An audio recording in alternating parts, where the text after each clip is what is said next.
All right. Okay, so today we're gonna start with schedule management and just a moment.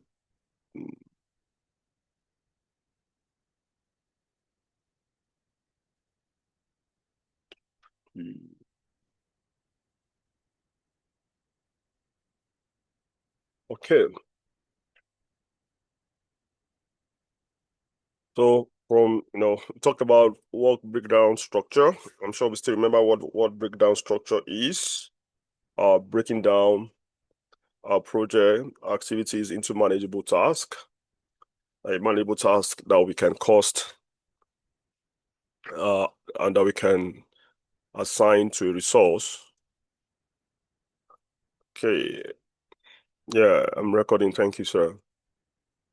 Okay, so from WC to realistic trackable plan, turning a list of work into a calendar that people actually follow. Uh, Schedule is very, very important. And when you work with technical people who just want to get on with work, sometimes they see this schedule thing as a big waste of time. But I can tell you, it is never a big waste of time. In fact, it's a contractual document. In the sense that the client is asking you might give you a deadline. Usually that's what happens. Like, okay, we want this work completed within this date. And they will ask you if you are able to complete the work within that specified time. After you've committed to that deadline, they will ask you to give them a schedule, how you plan to go about the work. Uh, there might be certain things that are dependent on the client to provide for you to continue the work. All of those things are also captured in the schedule. So you produce a schedule and submit to the client, and it becomes a contractual document. And it's all, apart from being a contractual document, it's also a planning document where you kind of used to plan your work, where you get to know whether you are on track or you're able to finish the work at the agreed timeline. And you're also able to see, okay, if we are behind, are there things we can do realistically to bring the project back on schedule. So it's very, very important, very, very important. And it could take, like I said, everything we plan, it takes a bit of time. And as I some people just feel, hey, let's just get to it. What's this? But it's when the work really starts that you begin to understand the importance of schedule. And schedule also help you to know where you are in terms of your percentage completion. If you want to say, okay, what's our percentage completion? Uh, it's from your schedule that you come up with that percentage. And some people are very, usually I've seen that a lot in projects. You ask the people working out, what's your percentage completion? And they'll just look, they'll be like, okay, 30%. That's not a good thing. You don't do that as a project management. Your percentage completion must be is purely based on schedule. If you have designed your schedule properly, you will see your percentage completion on your schedule. Because based on what you've completed, at least schedule helps you to reduce the subjectivity of that percentage completion. And what also you will learn when we talk about cost management next week. Because one of the things you start comparing is your cost percentage spent, how much money you have spent, what is the percentage of money you have spent compared to the percentage of work you have completed. That's one of the biggest tool or indices that you use as a project manager to check your work performance, how work is going. We'll talk about end value analysis next week, where you're going to be needing that percentage completion and part of both the cost and the schedule to measure your performance in terms of what value have you delivered compared to the money you have spent.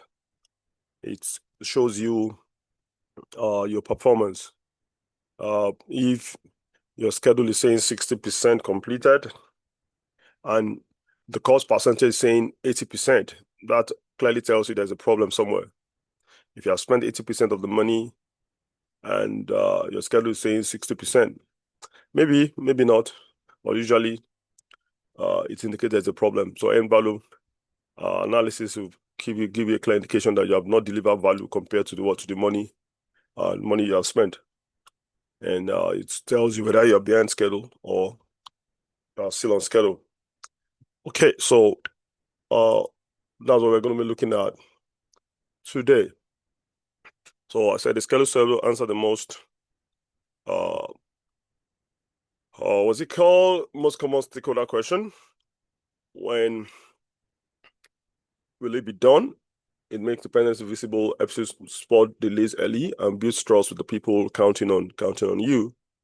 So why it matters? It's clearly helps you to see delays early.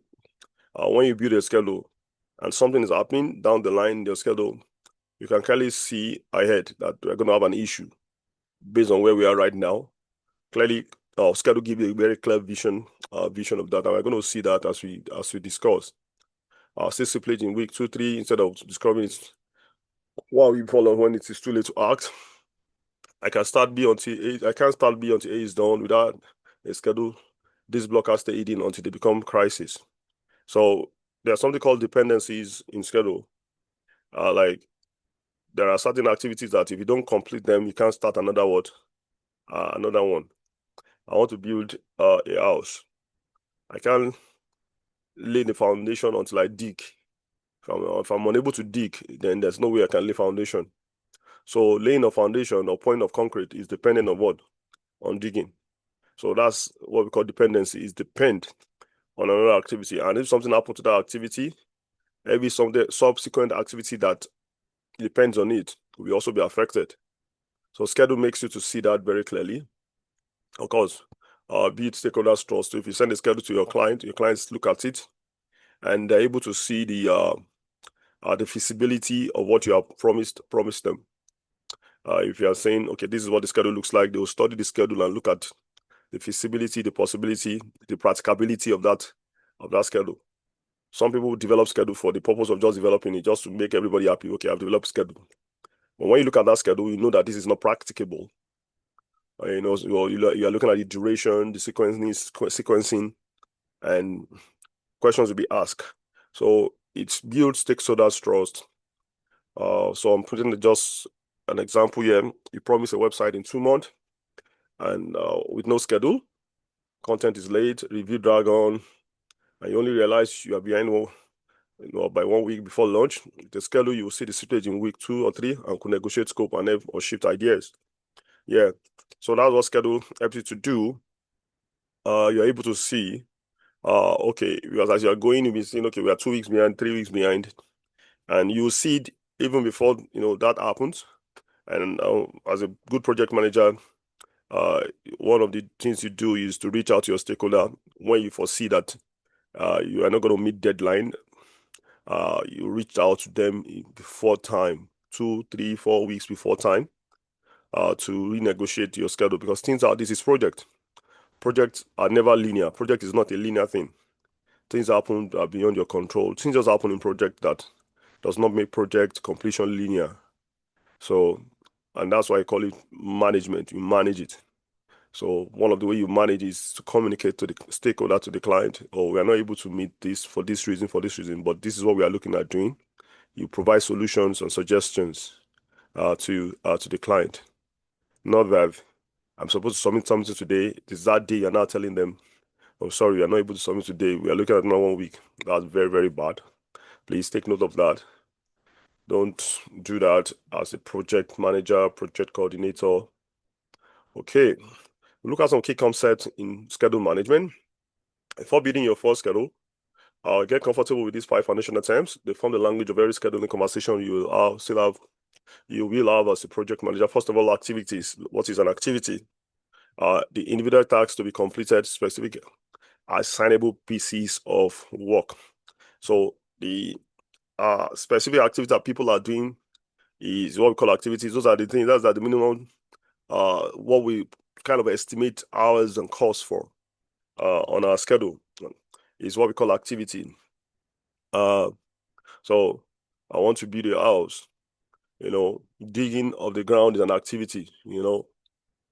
Framing is an activity. pouring of concrete is an activity. Those activities what you can assign time to, assign cost to. So we'll see what I'm talking about. Sequencing. So sequencing is the arranging the order of activities and how they depend on each other.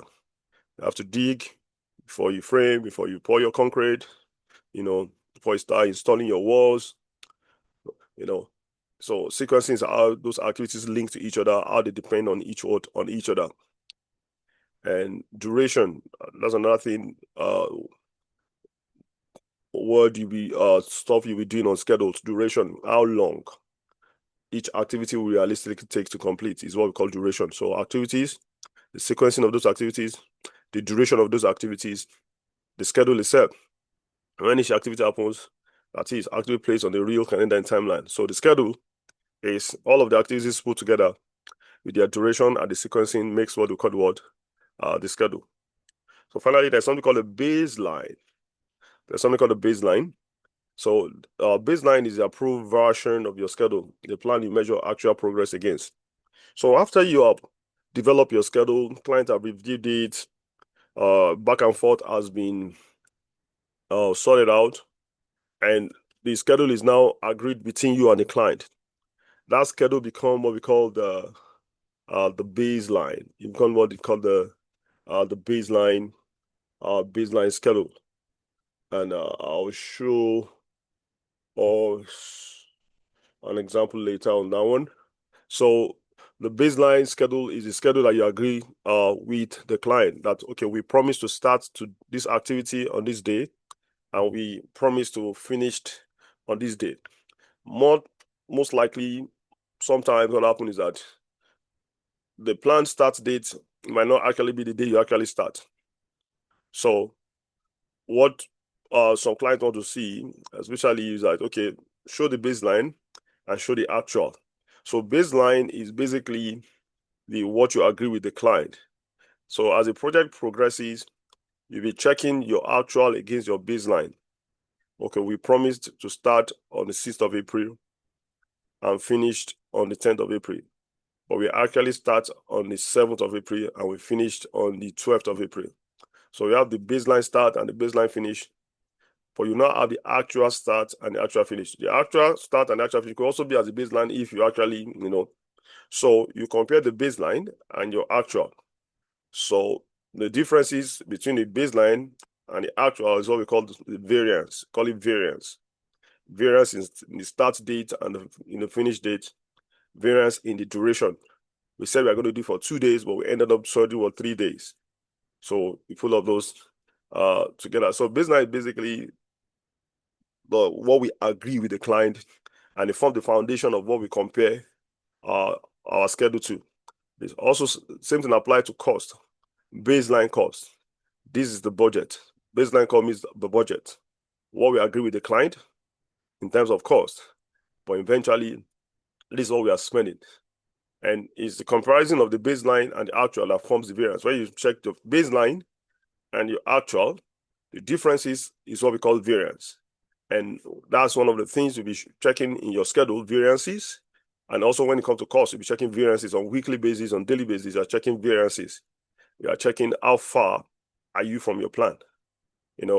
How close or how far are you from your plan? So baseline is that planned schedule.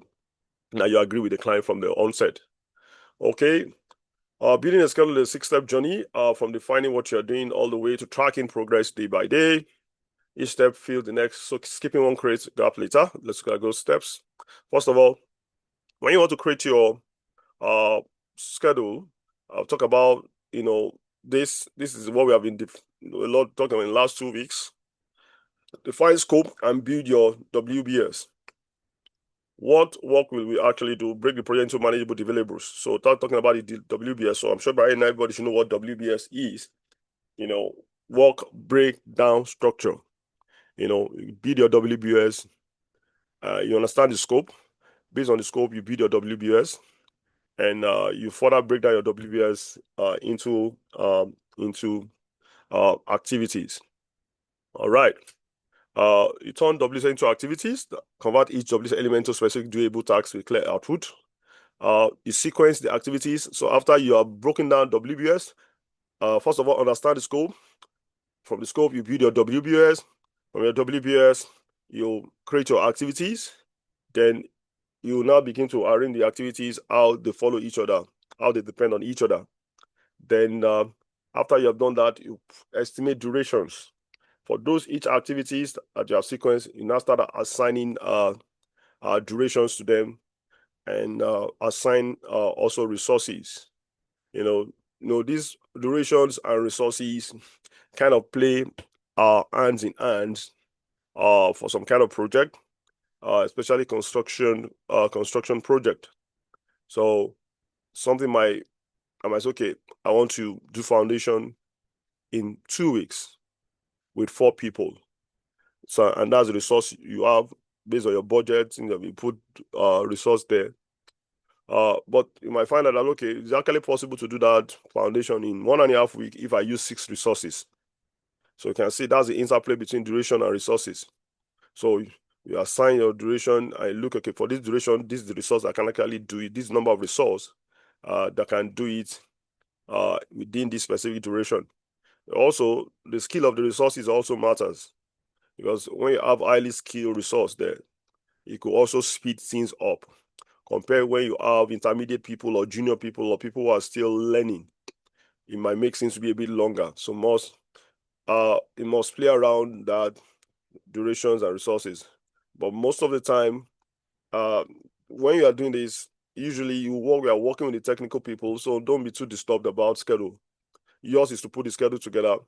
The issue of duration resources is something that you ask questions you're going to ask. A lot of people are waiting.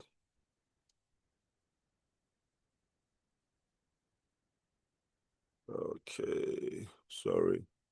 Just a moment, please. Okay, so you discuss with your technical folks this issue of duration and what resources they're looking at assigning. So it's a discussion you have with them.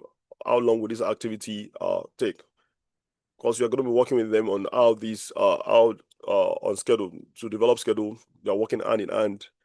Most of the questions on the activities they're going to do, the durations, the answer is going to come from the technical people. Usually, they will scribble something for you on a spreadsheet. These are all the things we are doing. These are the durations for each activity, and they will understand. By the time they explain how the work goes, you understand yourself. You'll be able to understand the sequencing, and as you develop it, questions will come. You ask them again, they answer you. But you must understand, first of all, and schedule is very important, because this is what makes you to really understand the job. If you want to understand the job you are managing, it is through schedule that you understand the work you are actually managing, because this is where your understanding actually comes of the project you're handling. Because if you don't understand the job, there's no way you can beat schedule, because schedule is about all of the activities you are going to do and how they follow each other. So by the time you sit down with the people, you take some hours, some days to build the schedule together. They will explain the job for you, all of the activities that needs to be done, how they flow into each other, the resource, the durations. By the time you start sitting down, you fully understand the project. This is where you understand. So you must take your time to build your schedule. This is where, and I repeat again, the way understanding of the project really come, a full understanding of the project you're managing, even though you're not a technical person, is in the schedule. It's in the schedule that you understand the project you are managing. So if you put a lot of time into your schedule, ask all of the questions you need to ask, you will understand that project. This is very important. Schedule, I repeat again, this is very, very important. Build schedule and set baseline. So after that, you build your schedule and set baseline, track, update, and control. So after the schedule has been built and work have started, you begin to update your schedule. Sometimes we call it progressing. You say progress your schedule. So it's a term that's commonly used among schedulers. Progress your schedule. Progressing schedule means, usually in Primavera P6, one of the softwares used for schedule is Primavera P6. That's what is a lot of big industries use that, but mostly a lot of people use Microsoft Project. It's a lot cheaper. Primavera P6 is expensive. So you begin to track every day. Okay, this activity today, this week they are working on foundation. What are the activities under foundation? You'll have broken them down. Okay, this is what they are doing today. They said they're going to do it in one day. So you check, did they complete it? Or you look at, okay, sorry, we didn't finish. Okay, what's left? Okay, we will just need to do this, do this. So a little bit of subjectivity coming to that at that small level of activity. Okay, we're about 70% complete. Tomorrow we should complete. We can just assign about 70% to it, and you check. And if they complete it 100%, you put the date. Schedule kind of put the dates there. Depending on how you develop your schedule. So you track, you update, you are checking. Control if things are behind schedule. We are talking to them. How do we fast track things? How do you bring to now? Let me tell us this. Uh, one of the things that we'll not be able to learn here is the actual development of like using. If I don't know if you have used Microsoft Project here, that's fine. That's good for you. But if you have not, if you don't know how to use a Microsoft Project, so there are two major uh,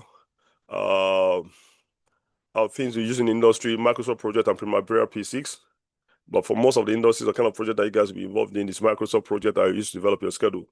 It's the bigger companies that really use Primavera P6, and even my company, we don't use Primavera because we don't really. It's mostly for very big companies, organizations, big construction projects that use Primavera P6. But you can flow in a Microsoft Project schedule into Primavera P6. So, if you want to learn Microsoft Project, it's a different training entirely. That's another about 6 to 8 weeks of training to actually learn how to use your Microsoft project. It involves uh, a whole lot of things. Microsoft project. So please, if you're interested, you can reach out. That's another training that we do. Primavera P6, and I also train on Microsoft project. So what we're going to be looking at, I'm going to show you some high level things here today. Durations, how to check some floats, some critical parts.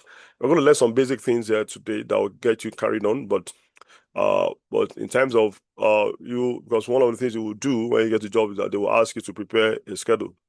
So you guys, so easily preparing a schedule is something that, of course, even though you are just learning, starting, is something like you will definitely know it after the 6 to 8 weeks training. It will become a bread and butter for you, something a lot easier for you to handle. And if it is Primavera P6, also the same thing. It's just the same principle, just that Primavera P6 is more robust. Is more robust, gives a lot of more information in terms of presentations and how you can progress. Primavera P6 is more robust. But what you need is actually in the Microsoft project, because that gets for the kind of project that you guys are most involved in. It's Microsoft project. It's schedulers. Basically, if you want to start working as a scheduler, that you might need to really, okay, let's study this Primavera P6 again. Scheduler is another easy job. Okay, I didn't put that on my slide. Is another job you can start applying for. Scheduling job. Scheduling job is a very lovely job. You will enjoy it. You will love it. If you are somebody that is organization, how will I put it? Process. Will I say process mindset, organizing stuff? Scheduling is always very, very sweet. It's very, very sweet because it's not just about the schedule, because it's got to do with some costing element, especially when you're working on a construction project. It's a lot, very, very interesting. Very, very, very interesting, especially the progressing part, because it's got to do with some costing things, some forecasting things, some statistics things that has to be done. Yeah. So if you know it very well, easily, you can start applying simply for scheduling jobs. And the sweet thing about scheduling job is that, most of the time schedulers work offline. They work from home. And if you get a scheduling job, I've seen people who do 2, 3, 4 scheduling job. That's how sweet a scheduling job could be actually.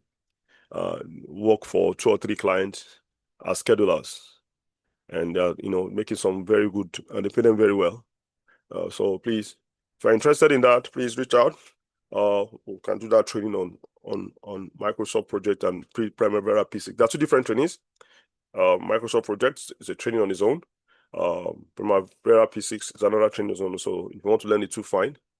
So please reach out. But we'll learn some good stuff here in this training. So because this foundation is very important, and I will need everybody to really focus here today. So to understand these basics. All right. So from WBS to activities, start from your WBS work packages, break each one into activities. I'm going to do a little example, so walk through that. Assigned to one person and track has started. Rule of thumb, each activity should represent 1 to 10 days of work. Anything larger is a work package, not a task. So, like I said, activities have to be, what kind of activity is something that you have to, usually the rule of thumb is that between 1 to 10 days. When it begins to go to more than that, it becomes a work package. What it means that you might be able to break it down into another set of activities. You don't want an activity to be too so long, but usually sometimes it could be so, depending on the kind of project, but just a rule of thumb. I could say, okay, maybe lab testing. I need to do a lab testing. Lab testing is an activity. Maybe we'll pick a soil sample and we need to test it in lab.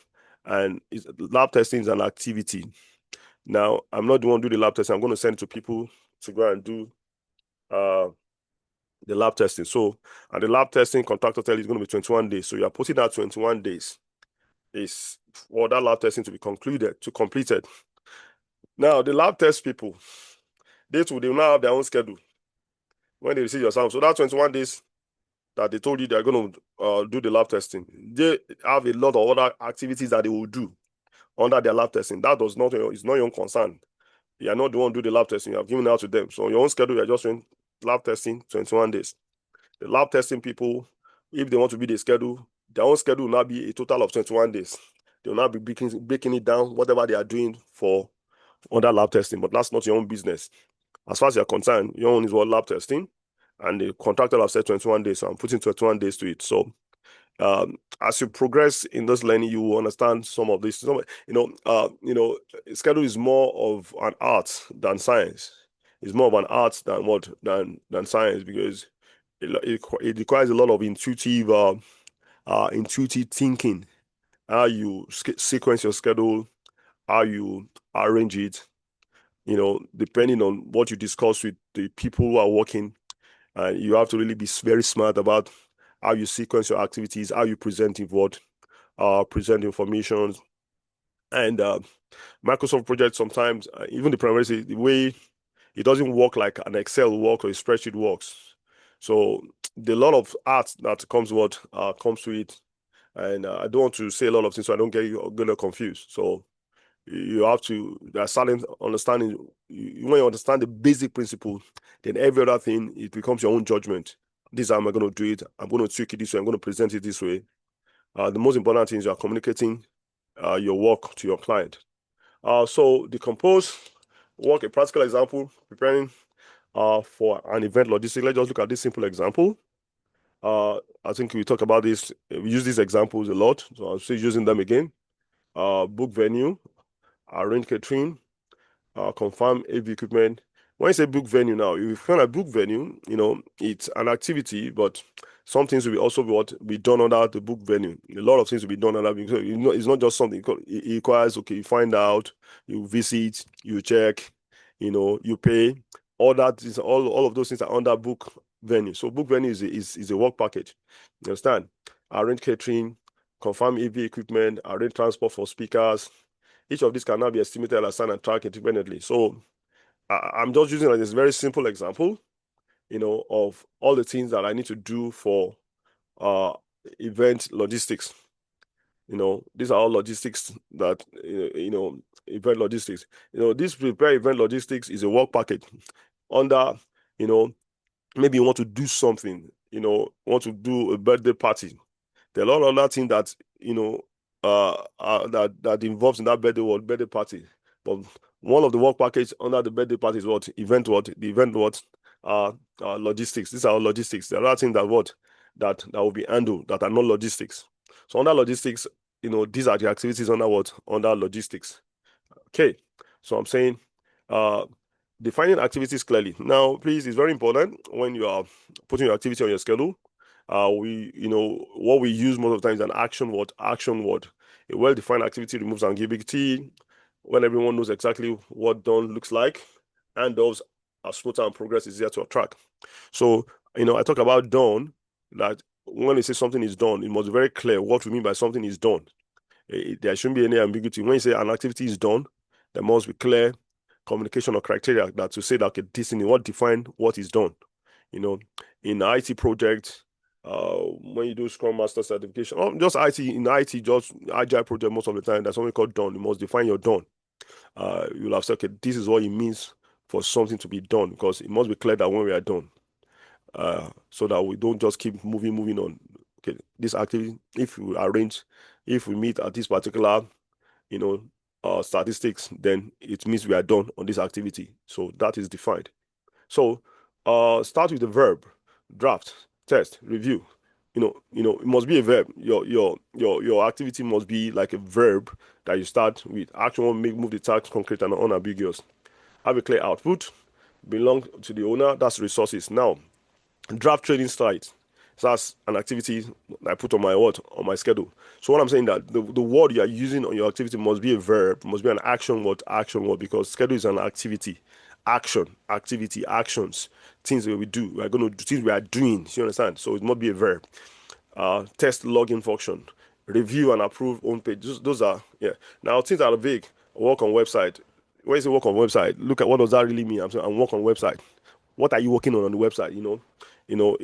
That's like too broad. You can't just put that on the schedule. It's too broad. You can't say, okay, work on website. There are so many things can mean. Even when I'm saying I'm working on website, I ask you, what are you doing? I'm working on the website. The next one I'm going to ask you, what are you working on the website? So that's me drilling down to know. So that second question tells me, okay, I'm working on what? I'm testing the functions. Okay, so that's now an activity. You understand? They are doing, not just working, because that's too vague, that's too broad. I do communications, I'm adding communications. What's the output? When you say you are adding communications, what do I bring about? What's the output of your adding your communications? So an activity, there must be a clear output. Like after you have done this is it. There must be something that creates an output. Support the team. Those are very vague things that that you cannot assign tasks to. There's no output to it. So you want to avoid things like that. Okay, sequencing activities. No, so we're going to talk about, like I said again, there are some foundations that we must have. So one of those foundations is, sequencing. So now, when it comes to sequencing of activities, we have what we call the finish to start. We have what we call the start to start. We have what we call the finish to finish, and start to finish. But really, ideally, I don't want to log out with a lot many things. What you'll be using most of the time for your project are finish to start. But of course, there's something that are going to be start to start. But all of those bigger details are taught when we want to start learning. If you want to learn Microsoft, Microsoft project or Primavera P6. For the purpose of this example here, I'm going to be using the finish to start. What that means is that the common type activity A must finish before activity B starts. You know what I mean? That before I can start B, this must finish. And usually this is under the waterfall methodology of project management. You see a lot of finish to start. So, but even in agile project management, there are certain things that are finish to start. For the IT guys, if you did not finish this, there's no way you can be talking about the other one. So that's what basically finish to start means. That this activity, if it's not finished, I can't start the other one. An activity can start if other one have started. Okay, if this one starts and gets to a particular stage, then I can start another one. So it doesn't have to finish before I start the other one. So that's when agile begins to come in. Watch for bottlenecks. We're going to talk about this. Tasks and many others depend on high risk. If there's a particular task that a lot of other tasks are dependent on, then you have to focus on that task, because it's good, because a lot of activities depend on that task, and if it's not completed, it's going to affect other activities. So we call those kind of activities bottlenecks. They are bottlenecks, and you will see it in your schedule. You will see when a lot of things are branching out from a particular activity. That's a bottleneck, and you want to watch out for those areas on your schedule. Real website example. Okay, finalize branding must finish before design on page. It must finish before build home page in CMS. This is just a website example. Basically, this activity must finish before the other one can start. Okay, we're going to look at this simple example. So let's build intuition with a small relatable example before tracking larger projects. So we're going to look at small project, and maybe we'll give maybe assignments on some bigger stuff to do. So a simple event, is this. Now, first of all, we have, draft agenda, approve agenda. You can approve agenda before if you have not drafted the agenda right, you send invites, you book room, you prepare materials. We want to look at all of these activities relate to each other. So I put this. So what you are seeing on the screen right now is what we call a network diagram. Now, when it's not as if you're going to be drawing these in the real world. You don't do this in your Microsoft project. Your Microsoft project will create a network diagram for you, and this is purely academic. It's not something, okay, you're doing a project, somebody is going to be asking you to draw a project, but your Microsoft project, your primary principles, as you are sequencing your activities, the software will draw this network out for you. You will see there where you'll see what the network diagram looks like, what we call a Gantt chart, which I will explain much later. All right. So let's look at this activity. First of all, let's look. Want to prepare an event. We are preparing for an event here. So I'm going to draft the agenda of the event. So when you look at the activity 1 here, that's the drafting of agenda. Get agenda approved. Now, get agenda approved depends on me finishing what? Drafting agenda. So that's why, I put that in a block, and I'm linking, my arrow is pointing towards that. Okay, after draft agenda, I move to get agenda approved. You understand? I can't do this if I can't do 2 if 1 is not done. Now, if you now look at book room, prepare materials, I can,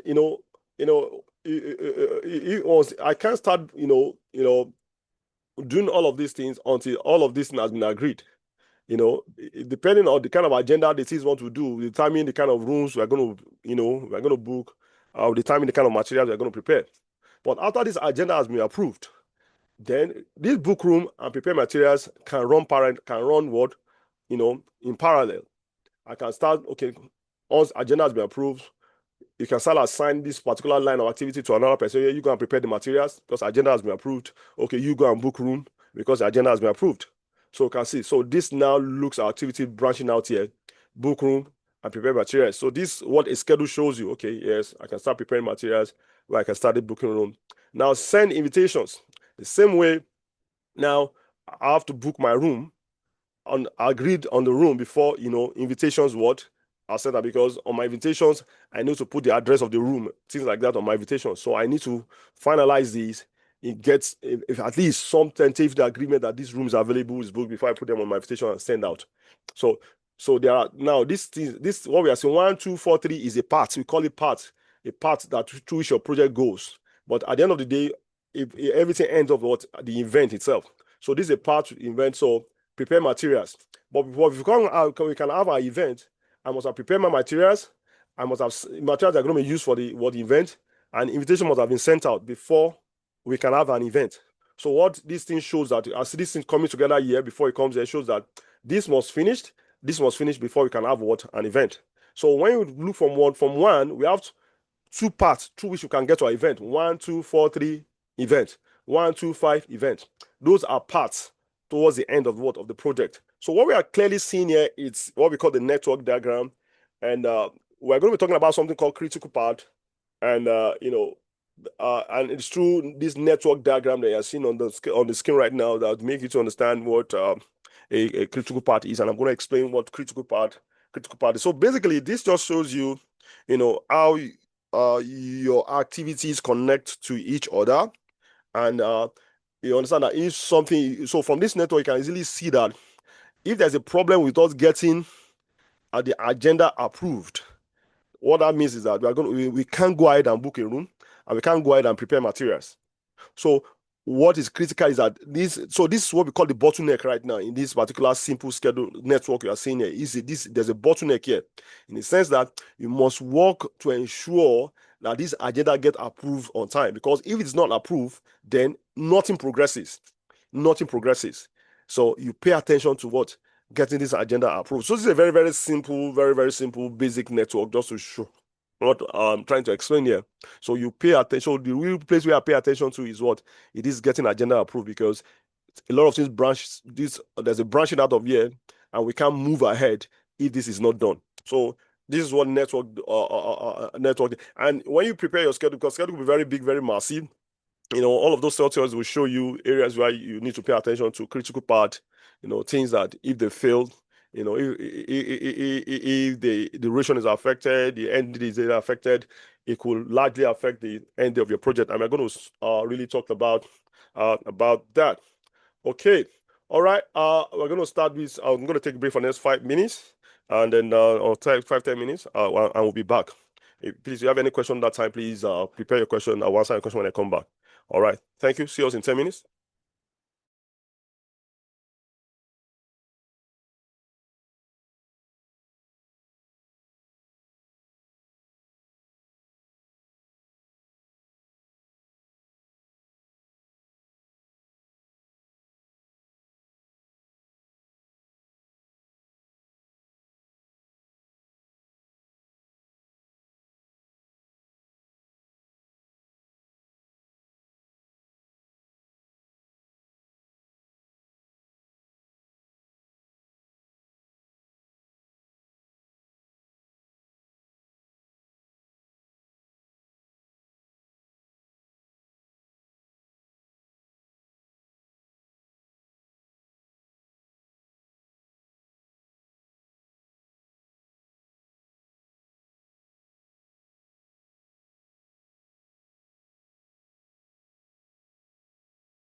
Okay, I think we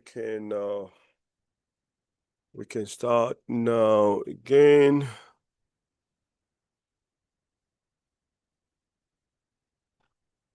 Okay, are we all here?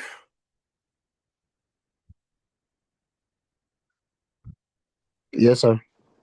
Okay, thank you. So please, if you're here, please can you give me a thumbs up, please?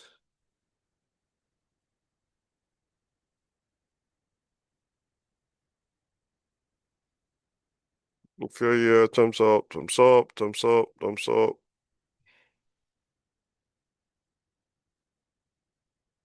Okay, I'll just get started. Thank you. Thank you so much. Thank you. All right. So, um, one of the things we say the element of schedule is the durations, and I tried to explain this a bit when we started. So talking about the basics of estimating duration is about making informed guesses, not perfect predictions. The goal is a realistic starting point you can refine as the project progresses. And I'll explain this. I think I did explain when I started that duration is, somewhere like a bit of art and science put together. Like as project progresses, experiences might be so certain about durations, that an activity is going to certain. But usually, you make a best guess based on experience, of when an activity, what duration an activity is going to take. And I said again, you work with your technical people to determine all of these things. Yours duty is just to put the schedule together based on what the people who are doing the work are saying. You're not the one determining the duration. Instead, so and I'm talking about practical in real life scenarios. You sit down, they tell you, okay, this is going to take us 2 days, and you put all of that together, and you look at the whole schedule, the whole duration. Does it meet the client's deadline?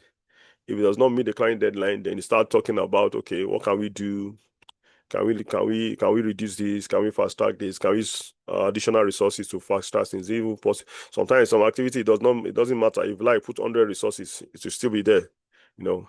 So it does not mean because you increase resource, the activity will be fast track. It's not. It doesn't work like that every time. So the goal is realistic starting point. You can define as the project progresses. Three key question: how complex is it? You must ask yourself.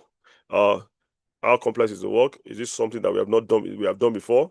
If you have not done it before, so you want to be very, very, very uh generous with your durations because it's not something you've done before. And it's a complex activity. You want to, uh put that into consideration. Have we done this before? Who is doing it? I said it, experience level matters. If an activity is supposed to take 1 day, by an experienced person, if you put an intermediate person, that person might spend 2 days. If you put a junior person, it might take 3 days. A novice might take 2 weeks. So who is doing the job, it also plays an important part in the duration of the activity. So, and all of this also inform the cost. One of the things you do as a project manager is uh, there's something called MSA. MSA is called Master Service Agreement you have with your client.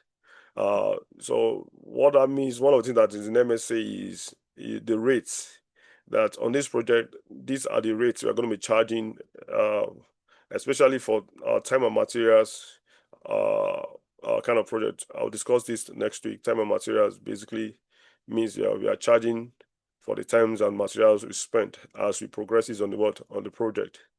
Another type of project is a lump sum. Lump sum is, oh, this project is going to be for $100,000 and it's $100,000. It's your own business. If you go and spend $150,000, it's not a client business. So you've said 100,000, then you work within the 100,000. But for time and materials, you're going to be, yeah, you also agree, like, okay, we're going to do this job for 100,000, but it's subject to time and material because it could eventually be more than 100,000. It could be, but we'll be charged and we might never spend up to that 100,000. So that's how time and materials works. So every time you're working, we'll be sending an invoice to you. Okay, we spent 2 hours today and we spend this amount of materials and this is the cost. That's how time and material works.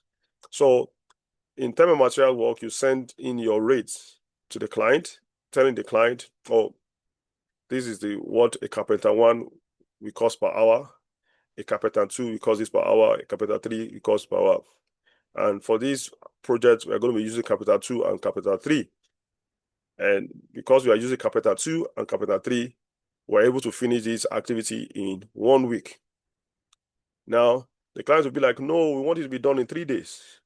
Okay, if you want it done in 3 days, then we have to use carpenter 2, carpenter 3 instead of using carpenter 2 and 3.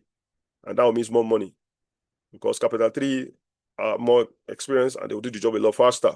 So these are, all of this resource experience also affect their durations and eventually will affect your cost, your costing. So these are the kind of questions you ask when preparing, when duration is being, being placed on an activity. And yeah, simple techniques. Analogous estimating. So last time a package design took 2 days. Let us use that as our starting point. So analogous means you're using based on experience. Like, okay, we've done this kind of job before, and we spent 5 days to do the activity. So we use that 5 days as a starting point of our duration. We put 5 days there.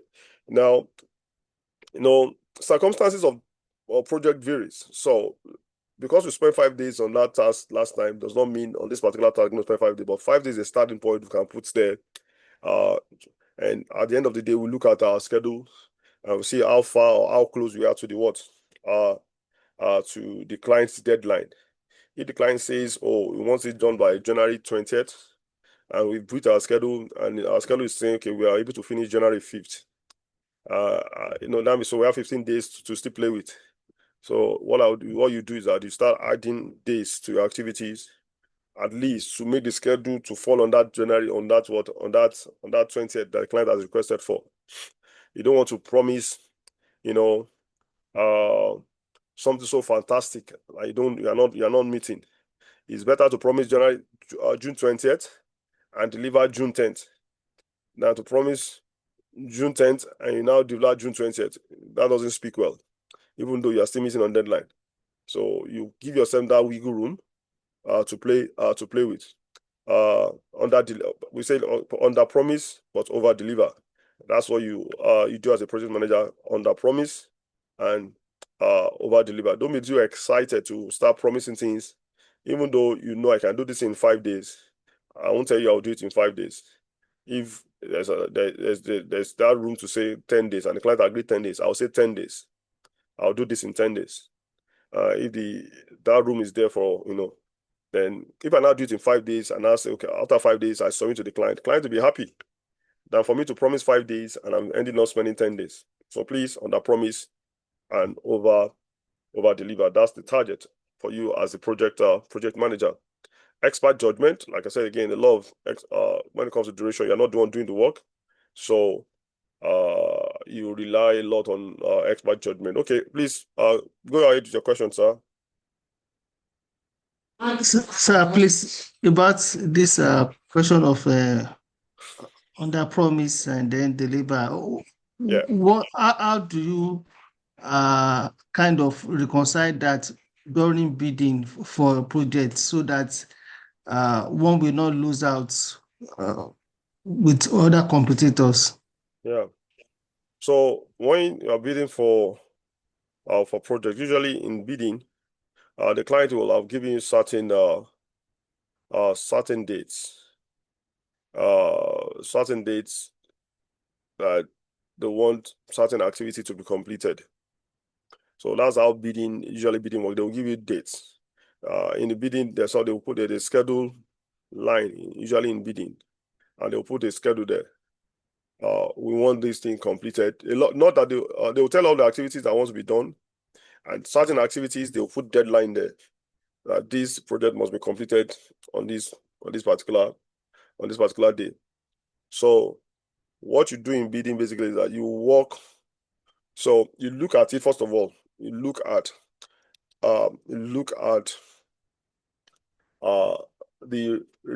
how realistic is that date that the client has set. You want to first ask yourself that honest questions.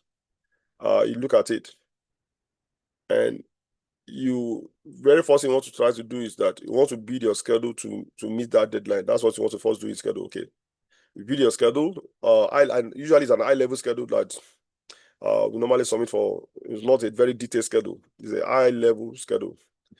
Milestone, basically milestones. Okay, this will be done. This will be done, and we are able to meet this deadline. But if you are unable to meet that deadline, also you put your own schedule that this deadline that the client have stated can only work if this happens, if this happens, if this happens. You state your reasons. And if you are going to do it after the schedule, you also put it there and you state your very, very cogent reasons why you can't meet that that deadline, why that deadline is not even possible. And I'll tell you why. So because the client is not stupid. When you submit a schedule and the schedule is just all for the purpose of, or you want to make everybody happy, you submit a schedule and the schedule like 1 month before the deadline, we're able to finish. The client is going to ask you, how is it possible for you to finish 1 month before this deadline? Because ordinarily, clients will also know themselves. When they are doing those things themselves, they'll do their own planning and they will know that this particular date is realistic. They will know that, oh, this particular date is very, very, very tough to meet. But they want to see, is it possible? Can you promise it? What can you do additionally? Is it going to come at an additional cost? So when you now come back and say, okay, 1 month before, they are going to ask a lot of questions. Because what happened is this. Once project is signed, once the project is awarded to you, and it's signed and project have started, then it becomes a problem if deadline is not no longer practicable. And especially you have given a job to a client and maybe it's supposed to last 1 year, 4 months down the line, it's now beginning to show that we can't finish in the next 6 months. At that point in time, what are you going to do as the owner of the project? Are you going to withdraw the project from the people you awarded to? At that point, it's no longer possible again for you to withdraw the project because who are you going to assign it to at that time? You're going to be more expensive. Timeline will not still be met. So it now become an issue, a serious issue. So the owners of the project are not so carried away when you go and promise something, because they know that some people just want to collect project because they know that after the assigning of the project, then it becomes difficult for you to collect the project from them. So a lot of people want to do that. So as an intelligent end, client, the owner of the project, they know all of these things. They know. So that's why you don't joke. Don't worry about that. When it comes to schedule, you prepare what is practicable. This activity is going to last 21 days. It's going to last 2 days. At this cost, at this resource, you break all of those things down. And for us to meet this deadline, this is the schedule that we work with this amount of resource. You show all of that. But if you want us to do it at a later date, I will show you another option of, this number of days, this number of resource. That's why in bidding, options is very, very important. You provide options in a situation whereby maybe our schedule is very critical to that project. There are some projects that are very, very schedule critical. Schedule critical is that they can't shift on deadlines. And you point out in your submission, your proposal, you're submitting how difficult that deadline is, but what you're going to do to achieve that that deadline. So to summarize, the answer is this: look at the schedule, the deadline that has been provided for you. Ask yourself, is it practicable? Because sometimes it might not be practicable. And the client will also know, they will know that this is not practicable. They will know that this is very, very tough, it's very difficult. And when you answer that question, if it's something that is very tough, you must show it in your proposal that it's a very tough deadline to meet. You state it there, the tough deadline, and you explain to them why it's a tough deadline. You show them by your schedule, your explanation why it's a tough deadline, and you will now show them what the things you can do to meet that tough deadline. You state all of the things you do, your assumptions, the things you plan to do, how you plan to achieve it. You state it there. And of course, you put your caveats there that this can only be done if this is available, this is available, this is available. And that's where critical part comes is now. that if anything affects all of these things that we have stated, the project might not be practicable, might not be practicable again in terms of that delivery deadline. So that's how you handle that. So don't be too worried about other people have put there. It's you to look within your own self what is practicable. Like I said again, you don't want to because you want to win a project now over promise and under deliver. It will not go well uh for your company if that happens, because what will happen is this, and some clients are very, very brutal. They are very, very brutal, and it become a very legal issue. It's not just something you just think you can just play people. uh they will tell you this thing is this critical, and if you are not able to what uh and they will tell you the implications of that. If you don't deliver on the 5th of maybe September, this is the implication to us. We're going to lose money here, we're going to lose money, we're going to lose money, we're going to lose money here, because you are not missing September 5th deadline. So if you are unable to meet it, this is the implication for you. They will let you know. They will let you know. So when you now look at the implications, you now look at, okay, a job of $1 million, and the fine is about the fine. If you don't meet that deadline, or your legal implication of it is about $10 million, will you, as a company, want to come and risk your company for that? Even the money you're going to earn from the project will not cover the cost of the litigations or what you're going to pay as fine. So you won't dare even try to do that. So that's how this thing plays out. Nobody especially in this kind of environment, you don't say because you want to win a contract, you just start playing around with numbers or figures. You don't do that. You don't do that. Look at what is practicable and what is practicable. If it's very tight, you let the client know straight away that it's not doable. Let them know that that deadline will not work. It's as simple as that. Do I answer your question?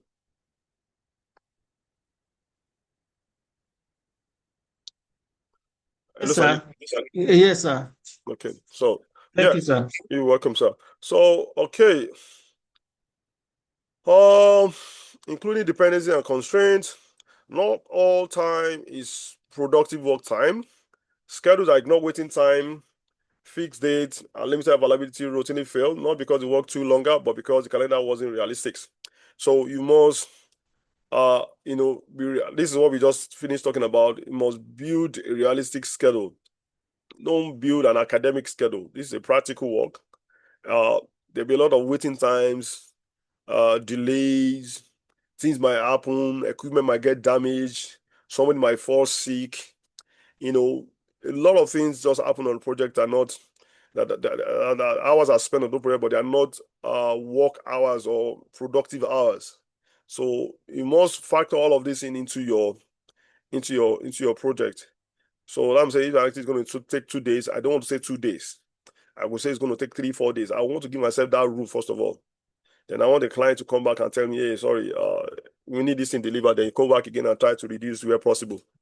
But the key word, that under-promising, is very important. Under-promise, but over-delivered is very, very important, because a lot of things happen on projects. Project is never linear. So please, constraint. A task might take 2 days to do, but sit in someone's inbox for 5 days, that's wasting time most up. So,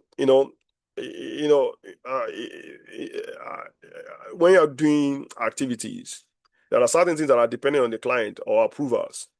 So you must state this. If there are certain things that are out of your control, they are not, things that you are doing, but it has to be done before you can move ahead with your work. You must put all of those in your schedule. Approval, for example, we've done this. We have been in a house. City of Calgary has to come and inspect maybe the electrical work before you start covering all of them up, right? Bro Isaac is here, is a builder here. So my own duty is to put on my schedule, I'm going to do this, finish the electrical works, all of the roughings in this, maybe for example in 1 week. Now then, city approval. Usually, on my experience, we know that city approval maybe they take 5 weeks or 1 week or 2 weeks. I put it there. That I have to put it there because it's not my own call. My own job is to reach out to city on a particular date, and I'll make sure on my schedule I hit that date to report, to send an email, get the paperwork to what? City of Calgary. Now, City of Calgary might now decide, oh, we are not available, we don't have staff. They delay for the next 2, 3, 4 weeks before they come. That is not my, I have no power over that. So you put all of those things in the schedule. So the client also knows already. So when things are falling apart, everybody knows where things are falling apart. They know that it's not your fault. That, oh, this is on this particular day, we met it. We have sent all our documents to the City of Calgary, but City of Calgary did not send somebody until after 2 or 3 weeks. So you have to, factor all of these things into your schedule. Everything, all of those bottlenecks, approval, things that are not your work, but your work depends on them to be done. Maybe clients need to send a document, and if you don't receive that document, there are certain things you cannot do. You must put it in your schedule. You must show your schedule, and you must link activity that depends on them to those things, so that if the way the schedule works is that if you set 5 days and it's now 10 days before you get the approval, what happens is that every activity that depends on that approval will also shift by that 5 days. Your schedule will just automatically just arrange itself. So and that way you are communicating to everyone that this one is not my fault. And the next kind of discussion we'll start having is that, okay, how can we bring things back on track? So that will now bring another kind of conversation to get things back on track. And that might even involve more money, right? But everybody knows that it's not your fault. Okay, fixed date, external event, release windows, or regulatory deadlines that cannot move. So there are certain dates that they are critical. Those dates might not move. There's no, whatever you do, you must hit that deadline. And if not, a lot of things are going to go wrong. I was working on a project sometime like 3, 4 years ago, whereby we are building modular homes. And so modular homes, after building modular homes, we need to transport them to some First Nation area. And those First Nation area, there's no road that gets to those places. You have to cross. There's a river called the Peace River that we have to cross to get those homes there. If we don't use that river, if we use that river, it just takes us maybe a drive of 1 day. If we use that river, but if we don't use that river, we won't start using road to get to that place. It might take us in one week to navigate to get to that place. So, and even the practicability of loading those homes on trucks and going that route is not even, the city will not even approve it, because the kind of terrain we are going to pass is not practicable. The road is not practicable to load homes. The kind of homes we build, 2, 3, 4 bedrooms homes, load them on those trucks and move them through a road. It's not practicable. So the only thing practicable for us is through that river. And how that river works is that we have to wait till the peak of winter in February. In February. So what we do in February is that we build an ice bridge, because by that time the river will have frozen. So because when the river gets frozen, we'll now begin to put some barriers, some frames, start adding water. As you're adding water, more ice will be formed. So you build ice on the river. So that ice now forms a bridge. So it's on that ice that you have to drive your truck to enter into the village. So as we are building those homes, so we must eat production. Production must eat that February, because if those houses are not available on that particular window, because we have checked the weather, and okay, we're going to have a very low temperature within these 2 weeks. So that date cannot move because it's weather dependent, and that's only when we can move those houses to those villages. If you don't eat it down, what that means, you have to wait another 1 year. So, that date cannot move. So you build your schedule, whichever way you want to do it. We must eat production. Those houses must be ready to cross that bridge. And if eventually they are not ready, can we still cross that, get those homes to at least, let's just, wherever we are, can we build us to a particular place where at least we can move them across the bridge, the ice bridge, then we can go and complete things later. You plan for all of those scenarios, but you capture all of those things into your schedule. So that's why schedule is very, very interesting. Limited ability, if a key person is only 50% on your project, the task takes twice as long on the calendar, even your work hours are the same. So you check, like I said, I've told you about the availability, how resource affect duration. So you must also check that, Okay, you can design slides in 2 days, but the sponsor only reviews on Fridays, That single review dependency can push your completion date by a full week. So you must build into the plan. Don't hope it won't happen. So please, you must look for things like that you have no control over, things that happen on a particular specific day, things that can never moved. You must pay attention to those on your project and don't make any assumptions about them. Okay. Building a simple schedule. This is just okay. Maybe I should show something more interesting. Just for this, just a minute. So I'm just showing you what we call. So a Gantt chart basically is is a view of all your activities, of how your activities connect to each other, what they look like. I'll just show us an example here. Okay, so this is a project, and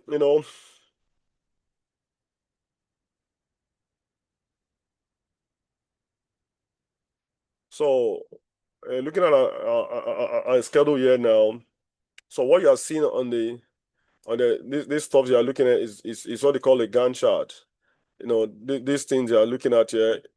So these are activities, and it's showing how they connect connect to each other.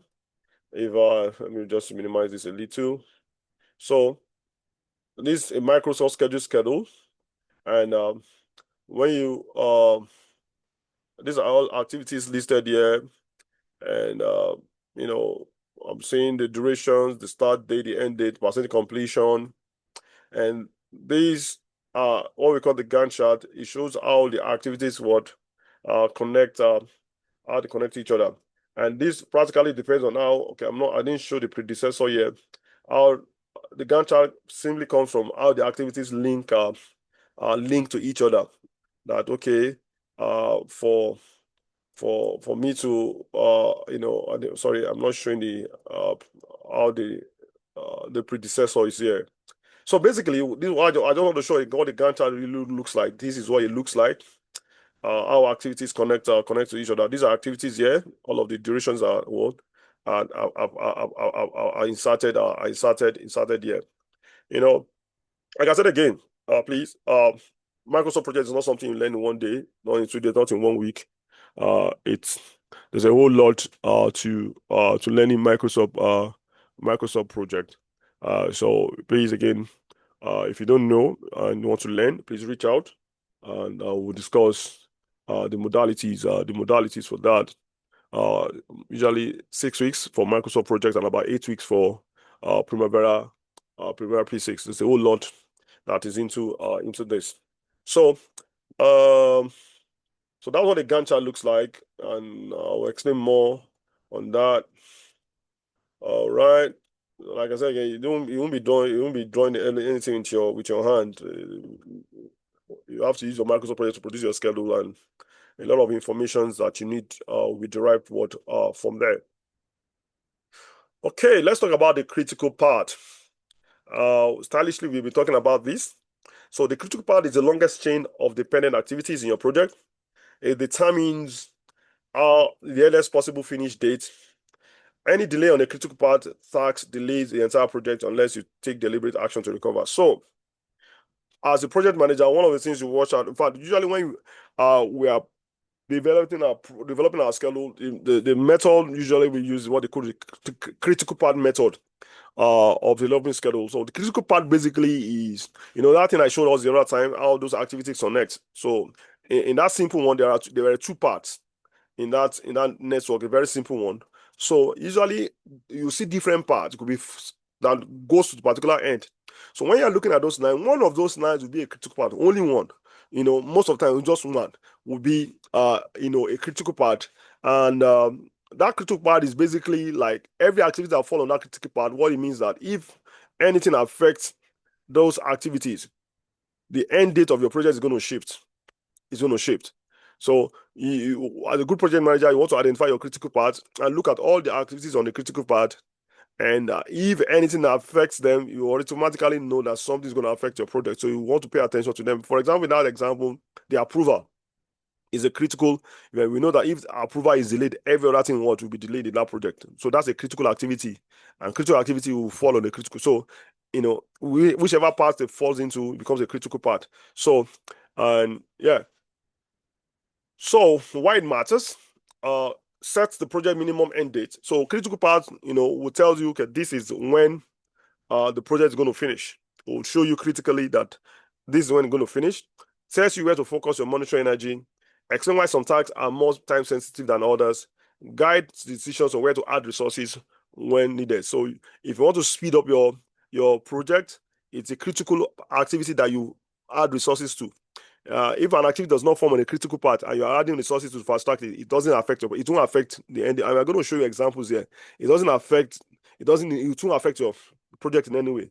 So the only activity you really focus, or if you need to speed things up or fast track things, is a critical activity that you assign resources to fast track. If you are able to speed up an activity that's on a critical part, the project gets speed up, down the line. It's as simple as that. Simple event planning example. Let's look at this simple example again. Okay, book venue is going to take 3 days. This example we use the other time. Invites 2 days, arrange catering 2 days, prepare material 3 days. Okay, let's look at this now. Okay, this is the same example. I'm still using that same example just to be consistent for our understanding. Draft agenda, agenda gets approved. The next thing is I'm going to book room. It's going to be 3 days. Send invitations, going to take 2 days. Arrange catering is going to take 2 days. Prepare materials, that's an activity that can run in parallel with booking of the room. It's going to take 3 days. And we finally have what? Our event. Okay, so let's look at this. If you look at between I'm focusing here because all of this branch off from this. So either way, if this is going to take 1 day, 2 days, it still does not change. This is where things begin to branch off. And for this example, I'm going to use to start from C. So C to E, how many days is that? This is going to be 3 days, and this is going to be 2 days. So book room and send invitations will take a total of what? Of 5 days. Now, book room and arranging of coaching together also will take what? Another 5 days. Okay. So now, let's look at this event here. Like if there are 2 parts here, A, B, D, and H. Now, when we talk about parts, there are different parts. Look at it this way. I need to move from A to H. How can I move from A to H? I can go from A to B to C to E, then to what? To H. Or I can go from A to B to C to F, or to what? To H. Or I can go from A to B to D to H. Those are parts.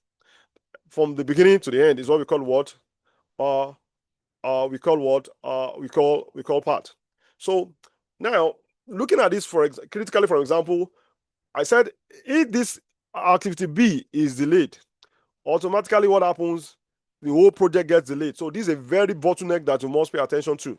But beyond here, if I want to follow this part, A, B, C, E, and H, what this tells me straight away here is that that booking of the room, if it's not fine-tuned, or anything happens to this, it's going to affect my what? My sending out of my what? Of my invitation.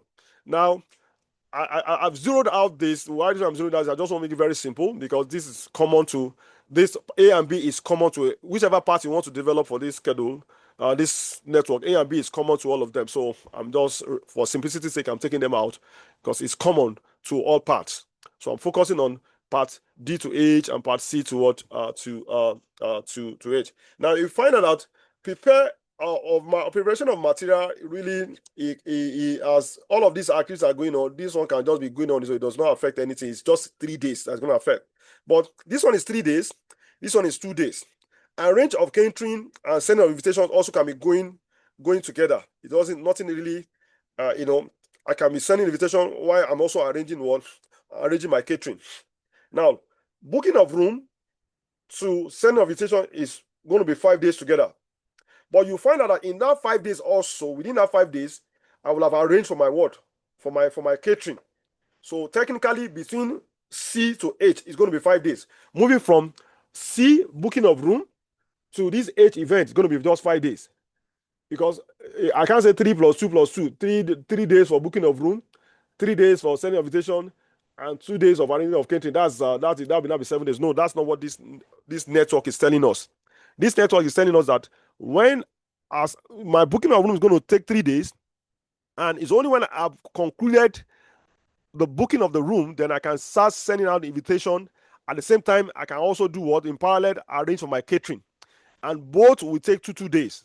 What that means is that at the end of the 2 days, I should have been done with what? Both sending out of invitation and both sending out of what? Of catering. So you find out that the longest, so the critical part is also the longest part of, and that's another definition, the longest part of what? Of the project. So when you look at from here, from A to B, let's say for argument's sake, A is one, draft agenda is 1 day, and getting approval is another 1 day. So 1 day plus 1 day, that's 2 days. Draft of agenda 1 day. Getting agenda approved another 1 day, that's 2 days. Now, preparation of material, that's 3 days. That'll be 5 days. So if I go from A to B to D to H, that'll be 5 days. But if I go from A to B, so C to E, A is 1, B is 2, C is 3, that's 5. Then E, that's 7 days. So that's longest part. To H. So automatically, this will become a critical part. So A, B, C, E, H could be a critical part. A, B, C, F to H. But ideally, what happens is that E and F must finish before I can go to H.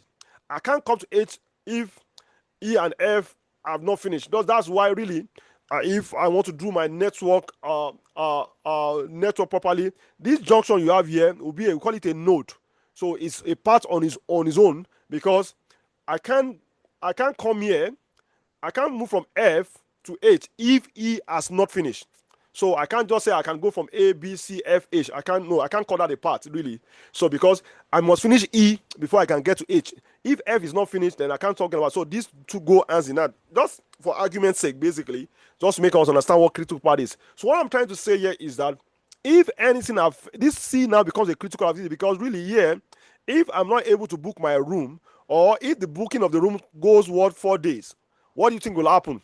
Even though the sending of the might still be 2 days, this will still be 2 days. Automatically, my project days will be longer, because this is a critical activity. Because if I don't finish it, I can't start sending on my invitation or arranging this, because the catering might depend on what on the booking. This, just for argument's sake, might depend on what on the room, because they might tell me that, oh, you can't bring your own food. You understand? You can't bring your own food. You have to buy our own food. So in that kind of case, what happens? I can't arrange for catering until the room is booked. You understand? Because the room might be like, okay, you can bring in your own food. If the room is like, oh no, you can't bring your own food, then have to start waiting. So this is just for an argument's sake, academic sake, just to explain, so you understand how this critical part work. It's not a very, very simplified thing. I think there's someone that's we're going to look at the more robust one that's a bit larger than this, so to give a clearer explanation. So what I'm trying to explain here is that the importance of critical part is your longest part in the chain. It determines the duration of your project. Whatever the duration or the length of your critical part is, that's the length of your project. It's as simple as that. If the critical part, it says 10 days, then 10 days is your project. If the critical part says 15 days, then that's the days of your project. So it defines the days of your project. And if anything happens to any activity on the critical part, what happens is that your project kind of just get extended. Is there a question here? Okay, I think we're good. Yes, there's a question. Okay, so please go ahead, sir. Yeah, what is the difference between the critical part and constraint? Okay, so constraints basically factors or items or situations that that you can't change. Basically, is a constraint. For example, I'll give you an example of a constraint. Like, is that a constraint is that I think I explained that in the last slide. Like, let me go back to that slide here. I think the slide I put something there. So look at what I wrote there. You can design sliding today, but the sponsor only reviews on Fridays. The sponsor only reviews on Friday. That's a constraint. You can't change this. The sponsor only reviews on Friday. There's nothing you can do about it. So that's a constraint. So whatever you do, even though you finish on Wednesday, you still have to wait till Friday before you can get approved. So nothing can happen on Thursday. You can't move ahead until this thing. So that's a constraint. The example of the bridge that I explained to you, the winter period, that 2 weeks window, when the temperature is at a -35 or -40, where we're going to build ice bridge, is a constraint. I can't change that. So I have to work with that date. Is a constraint. You understand what I mean? You could have budget constraints. They could tell you this thing has to be done for $50,000. There's nothing about it. It's a constraint. So you have to work with that, that budget constraint. So budget could be a constraint. You understand? So constraints are things you can't change. Things that you have to build into your project. It does not change. You have to build your project around it, your schedule around it, your cost around it. Does that make sense? Yes. So, yes. but why critical part? So what we are saying, critical part basically is you looking at the whole of your project from start to finish. So when you draw that network that I showed us, when you draw your network, after you have from the beginning to the end, it's just imagine you are standing at A and you need to get to H, and you're following these arrows. There are different paths you can follow to get to H. There are different paths. Now, the longest path you follow to get to H is what we call the critical path. It is the longest part of your chain. The longest path you follow is what you call the critical path. And every activity that on that path becomes a critical activity. Every activity that falls on the critical path becomes a critical activity. And if anything happens to activities on that path, your project will be affected. So if I calculate all of the durations of the path, for example, A, B, C, E, H, if that is my critical path here, and the total number of days is 10 days, what that tells me that my project is going to be 10 days. We're going to see an example that's much clearer, more robust now, that is going to be 10 days. 10 days. Because the total duration of all the activities on the critical path says 10 days. My project is going to be 10 days. The duration on the total duration of the critical path determines the total duration of your project. Now, if anything happens to any activity, for example, this booking of room now is a critical activity that's on the critical path. It's going to be 3 days. If eventually we spend 4 days, an extra 1 day, my project automatically will be affected by 1 day. My project will shift 1 day because of this singular activity that's been affected. So anything happens to your critical activity, and again, critical activities are activities that falls on the critical part. Your project will also be extended, will be affected by what happens to that particular activity. It's as simple as that. But don't worry. I hope that's what it's all about. Yeah. Is that so in this situation now, what kind of constraint are we allowed to use in building a project? So constraint, you don't create constraint for yourself if constraint does not exist. You understand? You don't do what? You don't create constraint for yourself if constraint does not exist. Constraint are things that you are not the one creating constraint. constraints are things that, because of this nature of this project, these things are there. For example, the approval that I tell you about, you are not the one. The approval says I'm only working on Friday. You are not the one determining that. You understand? So that's a constraint. So you have to work around it. The weather that's going to happen in February, first week and second week of February, is not my own determination. It's a constraint. I have to work around it. You understand? It's like you are going from your home to church, and there's a particular path you always follow from your house to church. And on that part, on a particular day, the government tells you this road is blocked. What are you going to do? You have to start looking for alternative route to pass. So that road that is blocked now, and maybe it usually takes you 15 minutes to get to church. Now, a constraint has been built into your path. So what that means, and you need to get to church by 9 o'clock, right? And you now know that, oh, usually if I follow this path to church, it's going to be 15 minutes. Now, government has just announced that this path, there's a particular place that has been blocked.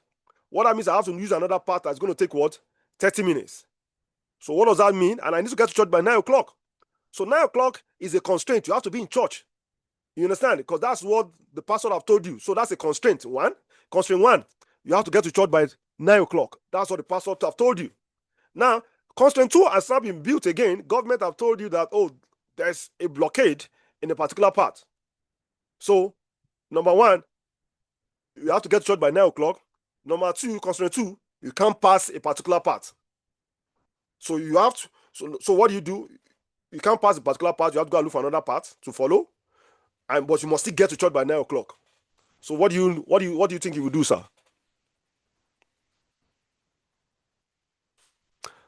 What I will do is I have to take a soft constraint.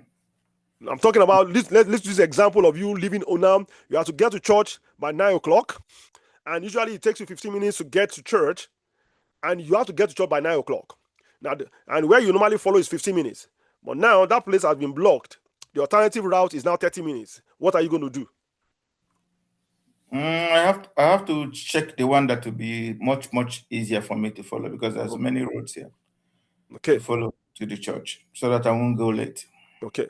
So the only route that's available, or the other route I'll take away, is the earliest is 30 minutes, but usually it will have been 15 minutes. What will you do? If I have no alternative, I have to follow the 30 minutes on. So I need to get to church by 9 o'clock. So what you do? But I need to call the authority and tell them I'm coming late. You see, you can't come late. Don't you get this? You have to be there by 9 o'clock. You can't come late. So 9 o'clock is a constraint. 9 o'clock is a constraint. You have to get by 9 o'clock. This is a hard constraint. It's not because we have hard and soft constraints. Oh my God! Is there any other person? Does anyone understand my question here? That want to answer that question? In project planning, you need to use soft constraints to help you. All right. Does anybody want to answer that question? A very simple life scenario question. Does anybody want to answer that? Question again, sir. Yes, sir. Okay, please go ahead. I think if I have to be in church by 9 a.m. Yeah. and I don't have the options are limited, I think my option will be probably to wake up earlier. Simple. That's what I'm just waiting to hear. So, sir, you can change. So constraints are things that are built into your project. You are not the one causing them. There are things that you cannot change. Basically, it affects your project and you can't change it. I talk about, and there are things that you have to navigate. You have to navigate through. They are there, and you have to navigate them. So, approval, for example, approval on Fridays is not part of your control. The approval, like you are building a house, and City of Calgary told you we only approved on Fridays. We only approve on Fridays. You can't change that. So what do? Since you know that's going to be approval is done only on Fridays. So whatever you want to do, you want to make sure that you work around your schedule to get the paperwork to them on or before Fridays. You don't want you to wait till Monday Because when it gets to Monday, what that means is that you have to wait Tuesday, Wednesday, Thursday, before you can get approval. So you'll be losing 2-3 days there. There's nothing you can do about it. It's a constraint. So you have to build your work around it such that you meet that Friday deadline for approval. I give you another example of the bridge that I'm building. I can't change the weather. That weather window is only available within the first week and the second week of February. So whatever I'm doing, I have to work and make sure that work is available that time so I can move those houses across that ice bridge in that particular window. This example also I've given to you.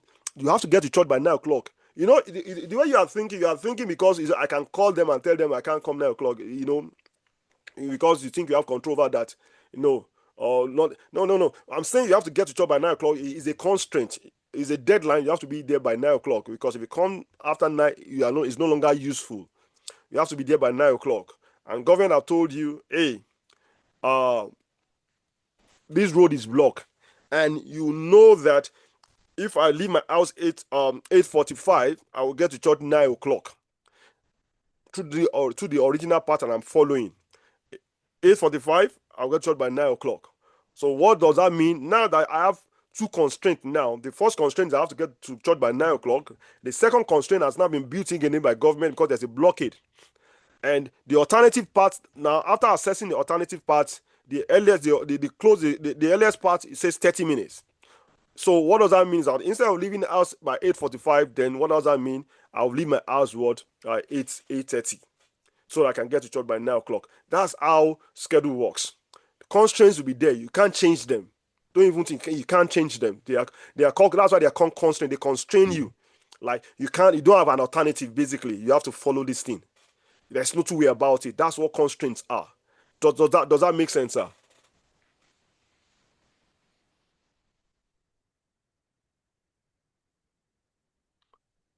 Sorry, I didn't hear you. What you are saying, in summary, is that we work around constraints. You work around constraints. Constants that cannot be changed. In fact, one of the things when you are learning Microsoft project, you see that when you are building constraint to your schedule, it reduces the maneuverability or the flexibility of the schedule. It begins to and Microsoft or Primavera, they'll be telling you, are you sure you want to put this constraint? Because it begins to affect how the schedule can be much flexible. It will ask you questions as you are sending constraint. Do you really want to put a constraint? Because it affects flexibility. It affects flexibility. But constraints are not the thing set by you. You don't put constraint on yourself. I won't put constraint on myself. As a project manager, you want as much flexibility as much as possible. But constraints that most of the time are set by situations, circumstances, declines, authorities, regulatory, and you just have to walk around them, build your schedule around them. You can't change them. So that's what it means. So it means you, by the time you are planning your schedule, you first of all itemize all the possible constraints. Exactly. You must identify constraints in your project. You must identify constraints. What are the constraints we have? You see it then, and you know those constraints, and you have to build your schedule around them. All right. Thank you. Yeah. Okay. I want to quickly I want us to finish this into that. I don't want to make this one move next because we're going to be doing a course next week, and I want to use the last class to look at a couple of things, more like a day in the life of a project manager, because some other things that I want to touch on: document control, how to manage certain things. Actually, just like a practical day in the life of a project manager, multiple things that you do, things that you work on, template that you work on, and so I need to really finish this today. All right. So practical use of the critical path, focus monitoring, explaining urgency to your team, decide where to add resources. So critical path, like I tell you again, is anything that affects the activities on the critical path. Your project is affected. So as a project manager, you must know those activities that are very important. And if something affects this particular activity, then my whole project will be derailed. So you pay attention to those activities. Okay, let's look at this. I'm going to use this to explain a lot of things, and I'm going to be very fast. So please, let's pay attention. An idea management portal is one of the exercises we did last week for scope management building, WBS. So I have something here. So let's walk through a realistic example together. A full activity network for phase 1 of an idea management portal. We will use this network to calculate the critical path step by step. So let's pay attention. I'm going to do some calculations here, and I'll try as much as possible to explain. So we have 7 activities here. So these are an example. First activity A, define requirements. Excuse me, sir. Hope we are recording this section. Oh yes, I am, sir. Okay. So define requirement is the first activity. Design screens, activity B is going to take 4 days. Now I'll put it, so this dependency, I'll put it there because when time you are building your schedule, you have to look for the dependency. So we call them predecessor or successor. I'll explain what I mean by predecessor or successor. So activity B, design screens, is going to take us 4 days. It depends on A. What means is that before I can design my screen, I have to define the requirement.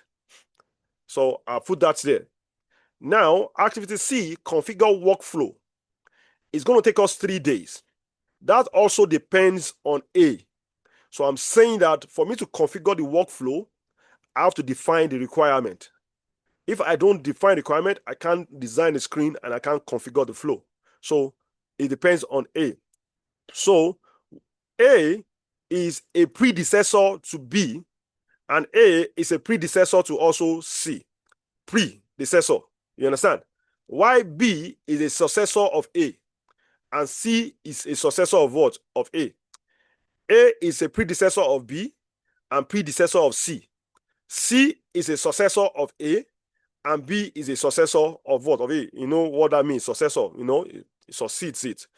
Exactly. So that's the concept of predecessor and successor. So in your Microsoft project or your Primavera PC software, you see predecessors.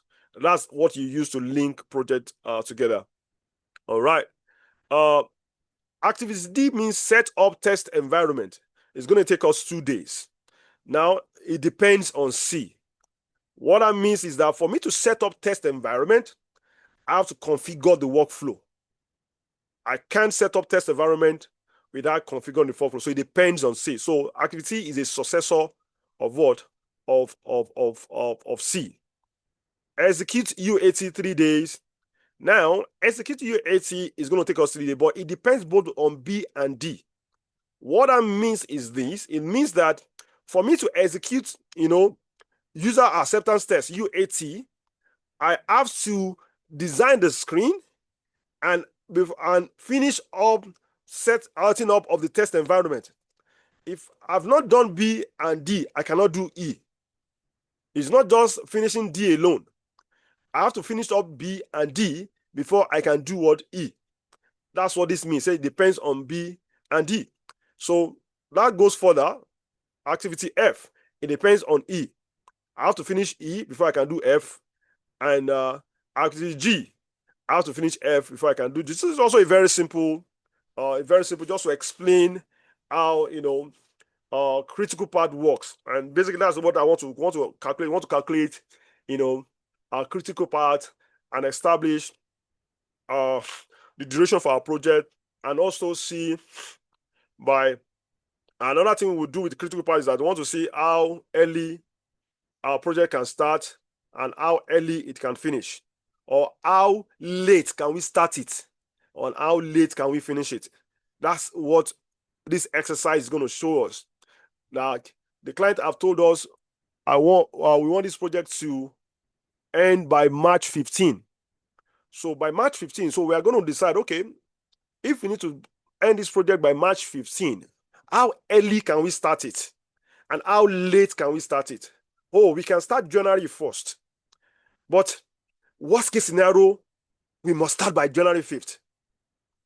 So how do you determine that worst case scenario of, for us to finish March 15, the worst case scenario is that we just have to start by January 5th. Is this critical path exercise that helps you to determine that? So immediately you are unable to start January 5th and you are starting January 6th, and you already know there is a problem. So between January 1 and January 5, you have rooms to play with. I can start January 2, I can start January 3, I can start January 4, and I'll see end up finishing March 15. And I can start January 5, and I'll see end up finishing March 15. But if it falls on January 6, I can't finish March 15 again. Is this exercise that helps you to determine it.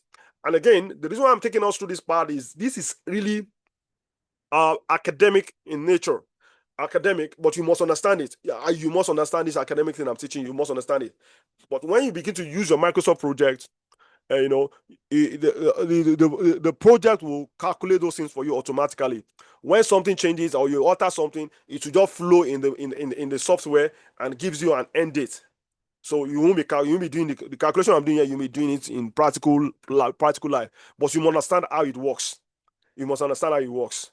It's as simple as that. Because I told you about Microsoft project primarily, because by the time you start working your Microsoft project and please building a longer project, bigger project, is this understanding that helps you to, you know, maneuver your Microsoft project. Because I told you it's more of an art than science.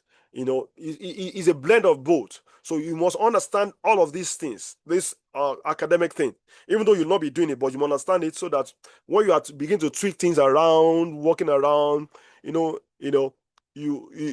this knowledge that helps you to maneuver things even in the software. So it's very, very important you understand this. And you know, and somebody could be very, very pricky in an interview. They can ask you some funny questions, and if you don't understand how this thing, and it's understanding of this thing that helps you to answer certain questions in interviews sometimes when it comes around schedule. So please, let's pay attention. So I'm sure we all understand these activities that are placed there. What this mean? Activities here. This description of the activities, and we have the durations of those activities. That is going to take us 3 days to finish the final requirement, 4 days to design our screen. Activity B, activity C is going to take us 3 days. And the dependencies are also stated here. It depends on this, it depends on this. And if there's any question on this, I'm just trying to explain. So this is what we want to work with. So please, if you have any question, let me know before I move to the next slide. All right. If no question, please, let's start. Okay, so I took a screenshot. So activity A. So I'm showing all of the activities here, activity A to G, and I'm showing their dependency. So activity A is where we are starting from. It has no dependency. All right. So you can see activity A is what? It's 3 days. All right. So the next activity is activity what? B. So activity B depends on A. So can I see my arrow? My arrow is showing that activity B depends on what? On activity A. And don't forget, in our schedule there, activity B is going to be 4 days. Activity A is 3 days. So I'm showing them here already. So activity B depends on A. So A is 3 days, B is 4 days. Now on my schedule again, the next activity is C. So we can see it's saying here, C depends on A. So what do I mean? I connect C to A. So C also depends on A. So I connect C to A. B depends on A. C depends on A. C is 3 days. B is 4 days. So the next activity is D. So which activity am I going to connect D to? Somebody tells me, please. C. I'm going to connect to C. Thank you, sir. Yeah. So I connect D to C. So D depends on C. So you can see D is 2 days. It's connected to C. Okay. What's the next activity? E. So where am I going to connect E to? B and D. Thank you, sir. I connect E to B and D. So this is activity E is 3 days. I'm connecting it to what? To B, and to also to what? To D. It's 3 days. All right. The next activity is what? Is F. F. Right? And where am I connecting it to? E. E. So I'm connecting F to E. F is 3 days. And the last activity is what? G. So G is going to take 1 day. So I've drawn my network diagram now, and I've shown how all the activities connect, their days, their dependencies. And in this activity, there are just 2 parts. These are very simple network diagrams. So I have part A, B, E, F, G. I also have part A, C, D, E, F, G. No, and I told you the critical part is the longest part. Now, let's look at the first part here. Let's try to see. Let me see. Did I do something here? Okay. Let's look at this first part. Let's add the days. 3 plus 4 is 7, right? Yes. 7 plus 3, 10. 10 plus 3, 13, 13. 13 plus 1, 14. So parts A, B, E, F, G tells me 14 days. A, B, E, F, G says 14 days. Now let's look at the other part. Part A, C, D, E, F, G. So let's add that.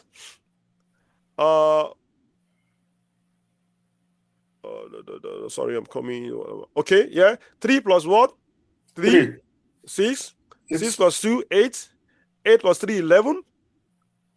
11 plus 3, 14. 14 plus 1, 15. So this second part says 15 days. The first part says 14 days. So which part is the critical part? Which part is the critical part? The critical part is the longest part. AB to G. Are you sure, sir?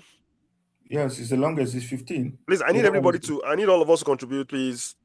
It's only. I think it's A, C, D, E, F, G. Okay, so A, C, D, E, F, G is the longest part.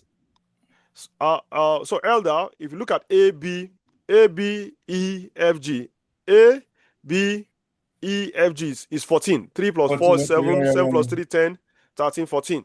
But if you go through A, C, D, E, F, G, 3, 3, 6, 8, 11, 14, 15. That's 15 days. So A, C, D, E, F, G is 15 days. So the longest part is your critical part. So A, C, D, E, F, G is your critical part. So this is your critical part. Notice how, so two parallel parts, yeah. So if anything affects activity, A or C or D or E or F or G, then my project will be affected. And I'm still going to explain some further concepts to see. So let's just understand that. So is this understood how I got my critical part? If you understand, please just give me a thumbs up. Just give me a thumbs up, yeah.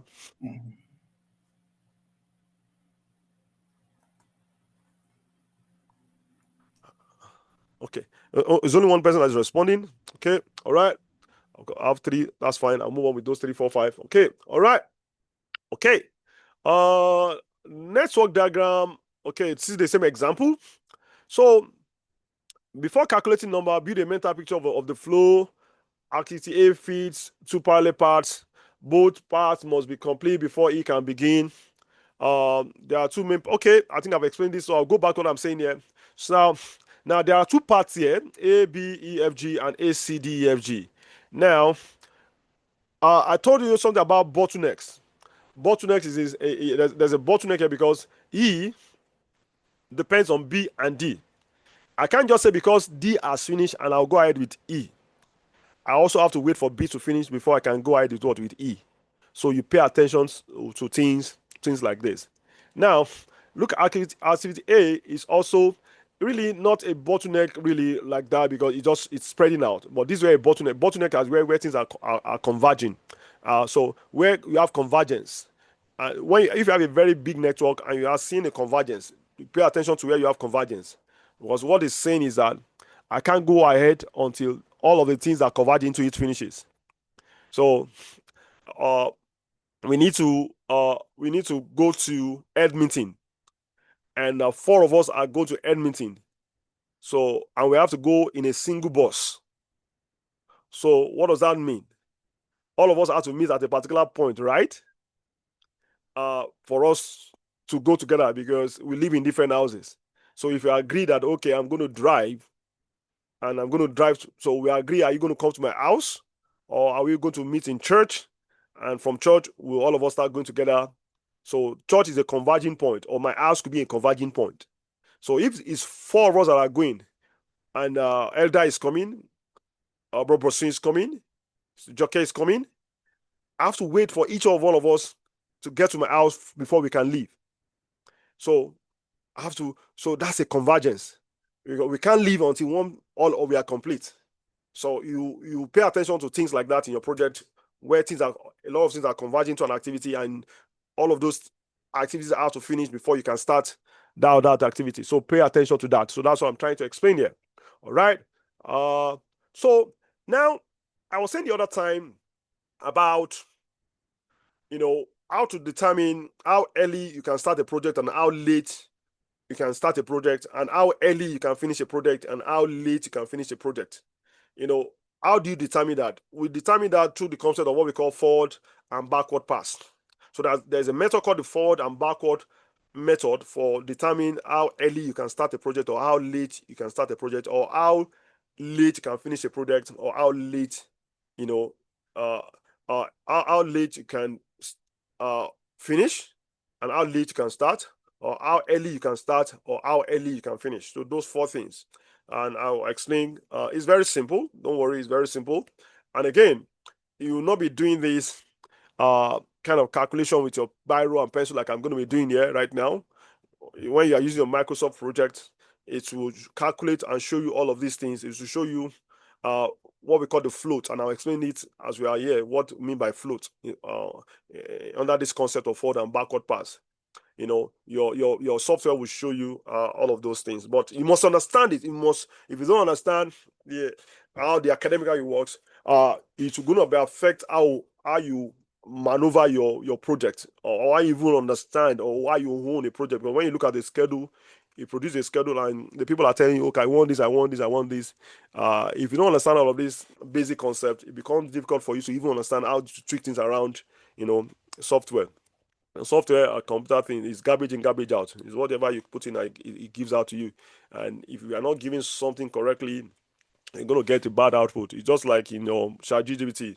If you don't put a good prompt, what you get out of ChatGPT is depend on what? On the kind of prompts that you put in. It's as simple as that. Okay. Okay. So that's what we call the forward pass. The forward pass is a step where you calculate the earliest times. I must finish this today. The earliest time each activity can start and finish based on durations and dependencies. I'll repeat that again. The forward pass is a step where you calculate the earliest times each activity can start and finish. So when you talk about forward, just forward. It talks about early.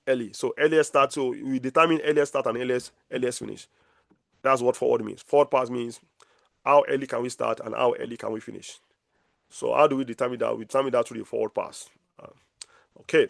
So how do we do that? We walk left to right through the network, adding durations for each activity. Earliest. Don't worry. I'll explain all of these things through an example. So backward pass. So backward. Nobody wants to go backward. So backward means how late can we start and how late can we finish. So when you hear the word backward, you're already talking about lateness. So backward pass is how late can we start and how late can we finish. And we do that by subtraction. We do forward by addition. So everything goes forward, additions. You are moving forward, you are adding. Backward, you are deducting, and you are checking lateness. So how late can you start? How late can you finish? And we're going to see what this gives us in this next example. I'm going to show us. Okay, float. Okay, so I'm going to discuss that. I'm going to show us that by this practical example. Again, simple calculation. Float, we also call it slack, tells you how much an activity can sleep before it delays the project. So an activity is supposed to take 5 days, right? My project is going to take 20 days. And in that 20 days, there's an activity that's going to be 5 days. Now, we are saying that, okay, if that activity that's going to be 5 days, if I end up spending 7 days, does it affect my project? That's what float or slack tries to tell you, that, okay, how much wiggle room can I play with?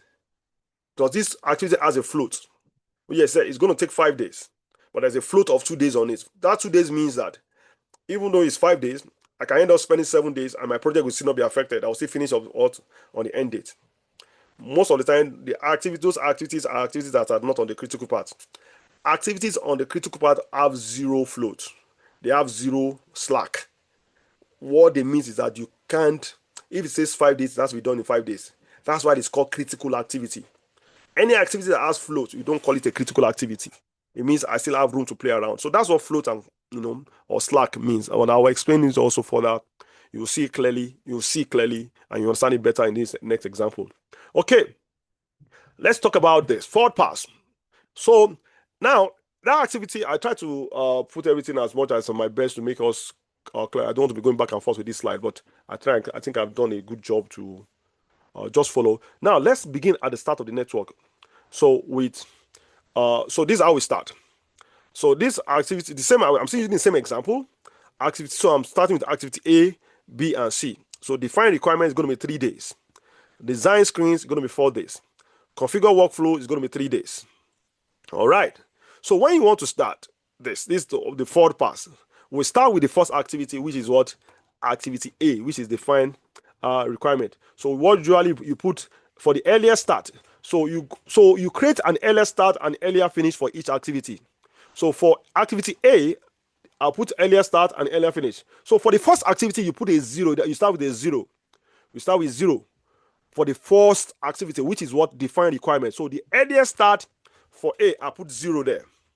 Now, for me to get the earliest finished of activity A, what I will do is that I will add the number of duration, the duration of A, I will add it to that 0. So 0 plus 3 will give me 3 because activity A is going to be 3 days. So the earliest finished of activity A will be 0 plus 3. That will be 3. Does that make sense? Before I proceed, does that make sense? If you don't understand, just let me know. If you understand, give me a thumbs up.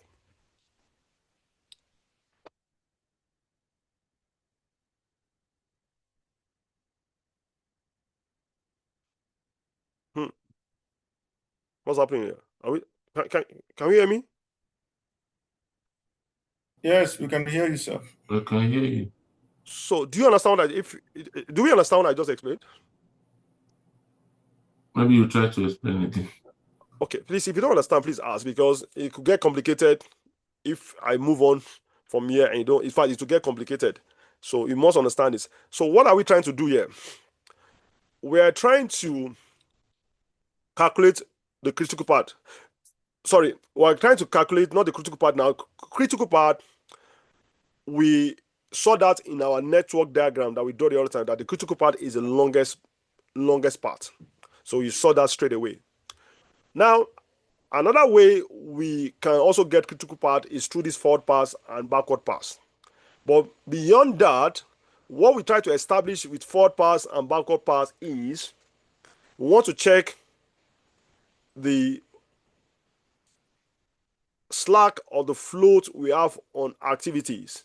We want to check how early can we start an activity or how late can we start it, which will determine how early we can finish it or how late we can finish it. That's what we are trying to, basically, the major thing we are trying to do with this forward pass. So I'm trying to see how early can I start each of the activities and how early can I finish them. That is what I want to right now, because when you're working on an activity and you see that, okay, this activity is 4 days. If I eventually spend 5 days, does that affect anything? If I spend 6 days, does it affect my project? How do you determine that? You determine that through this forward pass, and that's what I'm trying to do here. And I'm saying for us to do that, I'm using this simple example. So I have activity, so I'm starting with the activity A, B, and C. We're still going to look at other activities here. So I'm saying for you to start, you pick up the first activity on your network, which is activity A. Is the first activity, which is defined requirement, and it's going to last us 3 days. So I'm saying under the forward pass, you determine the earliest start, which is ES, and you determine the earliest finish. Now, for the first activity, the earliest start will be 0. You start with 0. That's the starting point. You start with a 0. That's the standard. Just put 0 there for the first activity for the earliest start. Now, the next thing is for you to calculate the earliest finish of activity A. How do you get the earliest finish for activity A? You add the earliest start, which is 0 that you have put here, to the number of durations. And the duration is 3 days. So that will be 0 plus 3. 0 plus 3 will give you 3. So the earliest finish of A, activity A, will be 3. Does that make sense?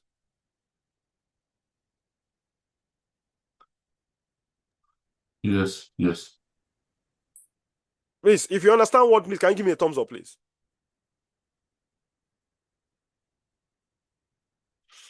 I don't like teaching, and I'm not getting feedback that people understand what I'm doing. There's no point teaching moving ahead if there's no understanding. All right, thank you so much. Because it doesn't make any sense if I'm just want to explain, continue to finish for finishing sake. It doesn't make any sense. So I need to make sure we understand this before I move on. So if you understand that, that's fine. Now we move to activity B. So activity B now, which is design screen, is 4 days.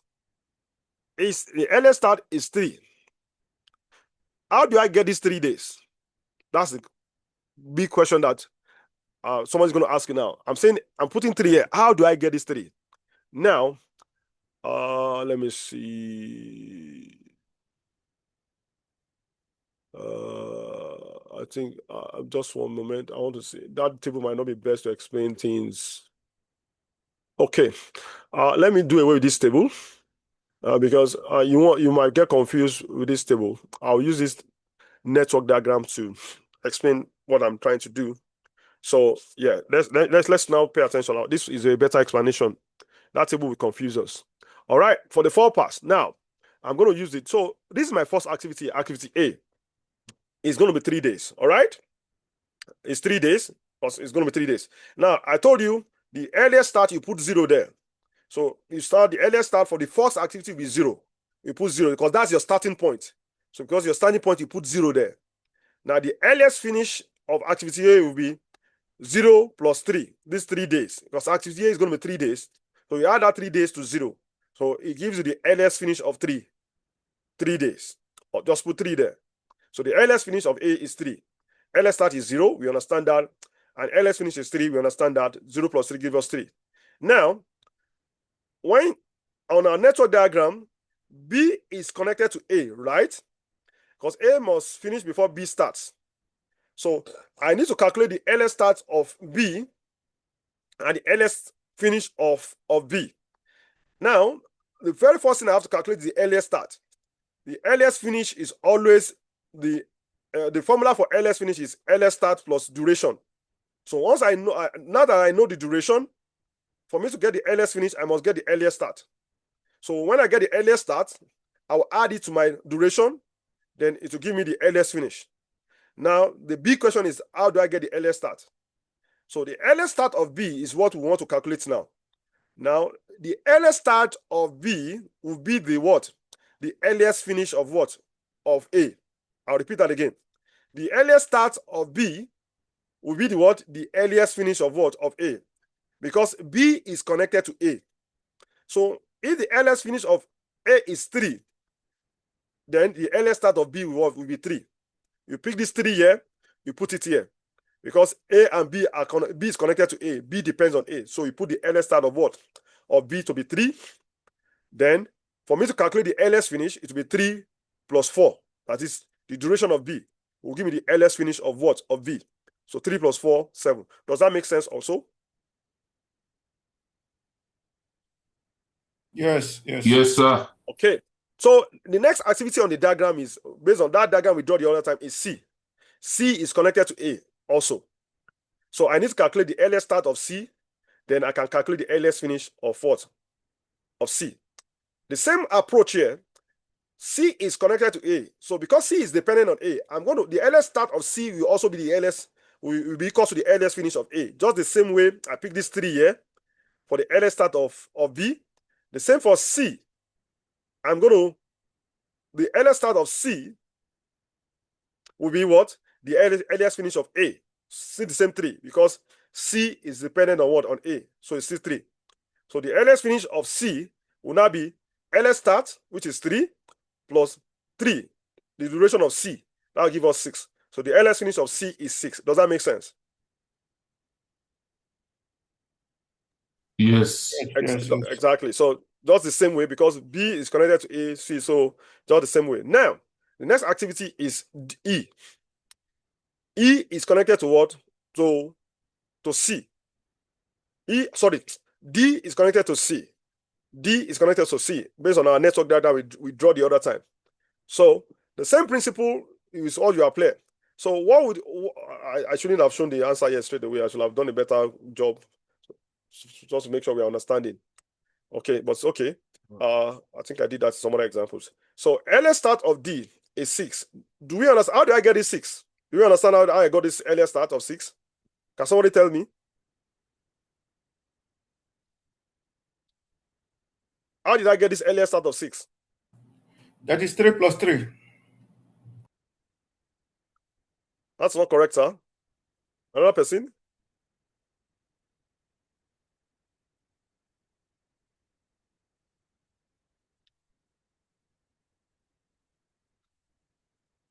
Another person, please? Okay.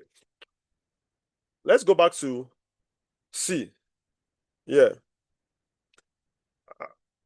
Let's go back to C. I need to. This is a class, please. Let's speak. This is C. This is C right now. How did we get the earliest start of C here? Elder, how did you get this earliest start of 3? Earliest start of 3 because the 3 days you have in A, then earliest start of, then use it to start the earliest start of C. Okay, I'll explain again. Which will make you get 6. Okay, sir. I'll explain again.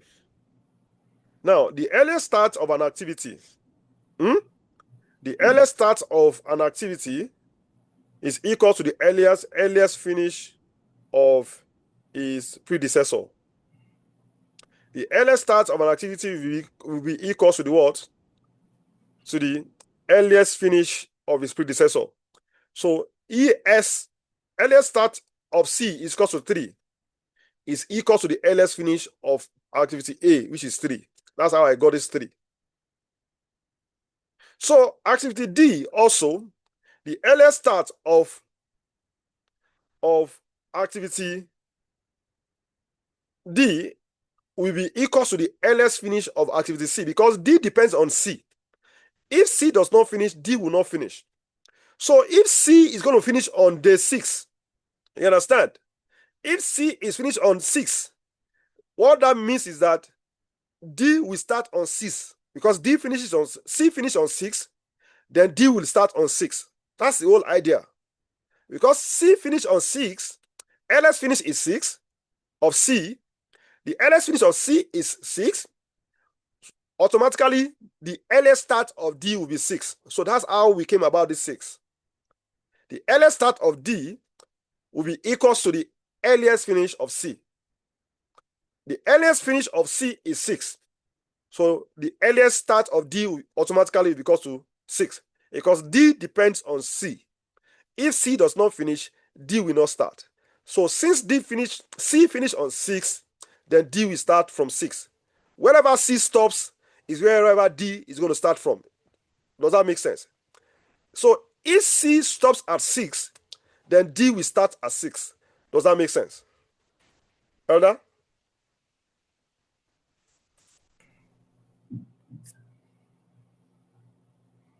Does that make sense, everybody? Brotaiwo, do you understand what I'm explaining there? Yes, I understand. Sagolade, okay, understood, thank you. Sajoke, do you understand? Yes, thank you. Elder, do you understand? Yes, sir. Okay, please, let's move ahead. So now that I know the earliest start of 6 of D, then I can calculate the earliest finish of D. That will be 6 plus 2. That will be equal to 8. I told you the earliest finish is always the earliest start plus duration. So 6 plus 2 will give us 8. Simple as that. So that will give the earliest finish. Now, what did I do there? Okay, so I've done for activity A, B, and C. So I've been able to calculate the earliest start and earliest finish of activity A, B, C, and D. So let's move on to the next one. We're still on the fourth pass. So we're going to look at activity D, E, F, and what? And G. And I'll use the network to explain again. Okay, so this is the one that we finished the other time.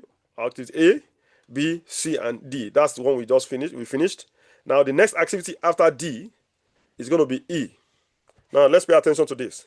Now, on the network diagram we drew the other time, activity E is connected to activity D and activity B, correct? Activity E is connected to activity D and B. Now, it now becomes tricky. don't forget that we always pick our earliest start from the earliest finish of the last activity. That's what we do. We pick our earliest, all right? Like for example, now we pick the earliest start of D, which is 6 here, is equal to the earliest finish of what? Of C, which is what? 6. The earliest for activity B now, the earliest start was 3, and it was equal to the earliest finish of activity A, which is also 3. Now, for activity E, we have activity E depends on 2 activities. Activity E depends on 2 activities. Activity 1, it depends on activity B and activity D. So for me to pick the earliest start of activity E, it's either I pick the earliest finish of activity D, which is 8, or I pick the earliest finish of activity B, which is 7. So there are 2 activities that are connected to the B now. So it now gives me a problem of which one am I going to pick? Which one am I going to pick? The activity E depends on 2 activities, activity B and activity what? Activity D. Activity E depends on activity B and activity D. So which of the earliest finishes am I going to pick? Very simple. Now, sorry, please. Apologies for that. What's his called? All right. Now let's look at this. Actually, what we are saying here is that activity E can only go ahead if we finish activity B and D. Activity B and D must finish for us to start activity E. So what does that mean? So let's look at it now. If activity B is going to finish on day 7 and activity D is going to finish on day 8, when do you think activity E can start?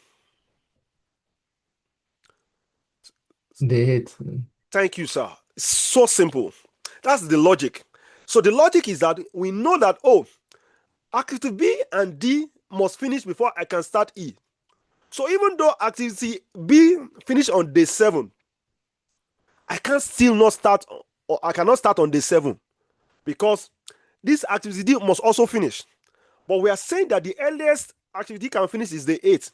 What that means is that even though activity B finishes on day 7, I still cannot start activity E until activity D finishes on day 8. So the earliest start for activity E will be 8.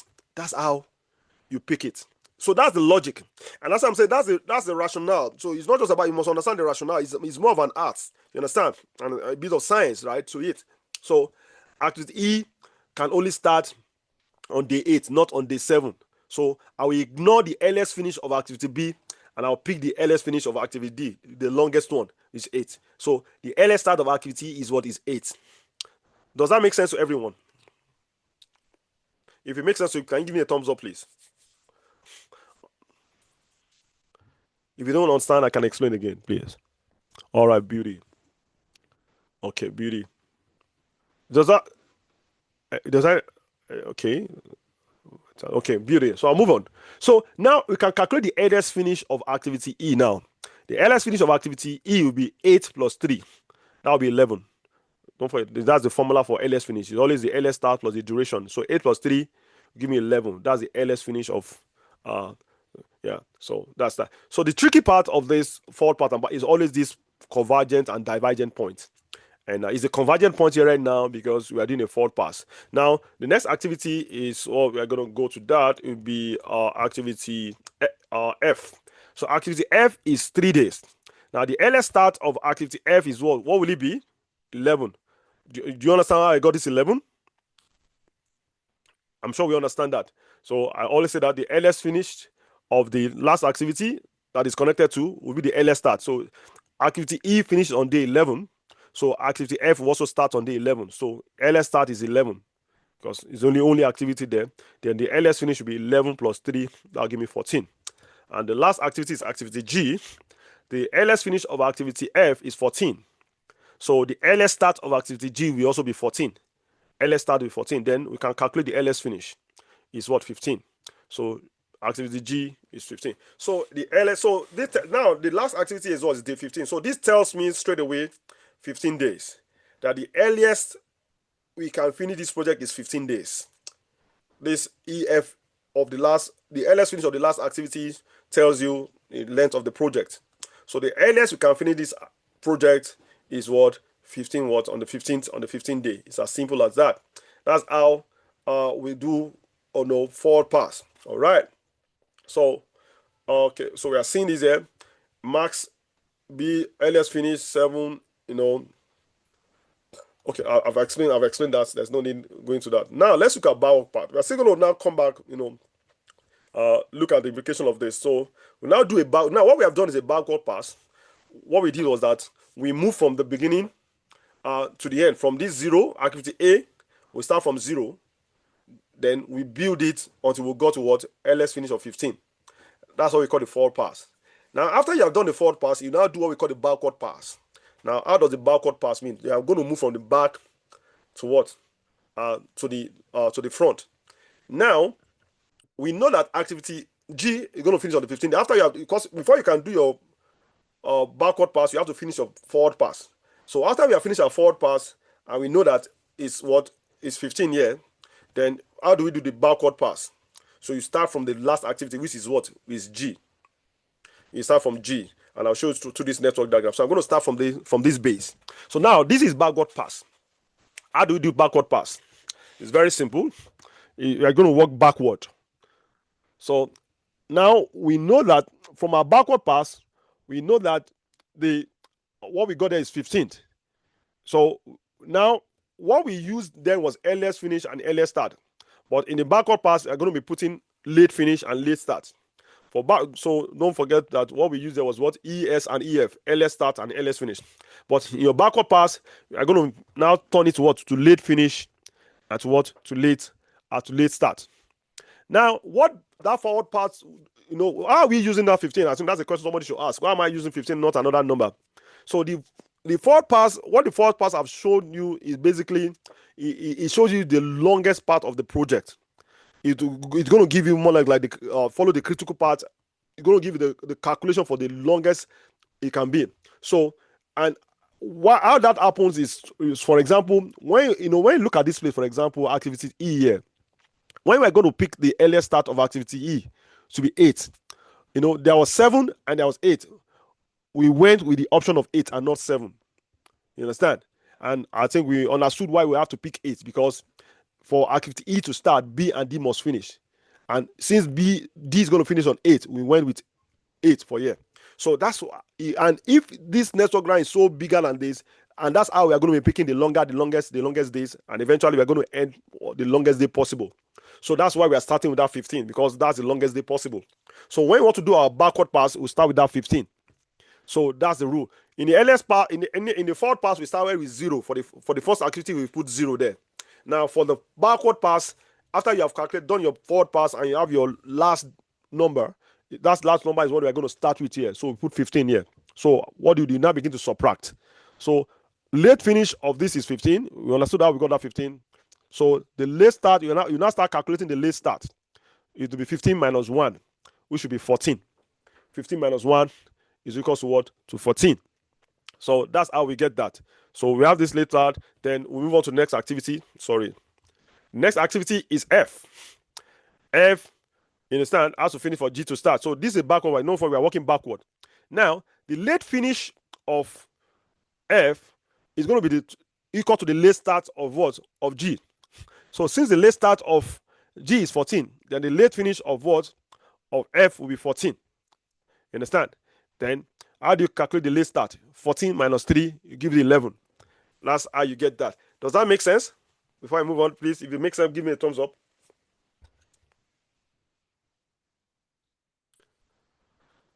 Does it make sense? Okay. Are we together? Yes, sir. Okay. All right. Okay, I'll move on. So, activity E now, in the same way, the late start of activity E, the late start of activity F is 11. It's going to be equal to the late finish of activity E. So how do I get the late finish of activity E? 11. I'm going to pick it from what? From the late start of activity F, which is 11. Then I calculate the late start of activity E. That's 11 minus 3 will give me 8. So the same principle. Just continue to go like that. like that. Now, where it becomes, I know, a bit critical now, activity E now is, it depends on activity B and D. So I have to now calculate the late start of, I need to get the late finish of activity D and the late finish of what? Of activity what? Activity B. Now, don't forget that in this backward pass, the late finish of activity D ideally should be the what? The late start of what? Of activity E.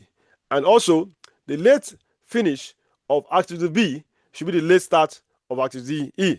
So, now, that is how it works, right? That's what we have been doing.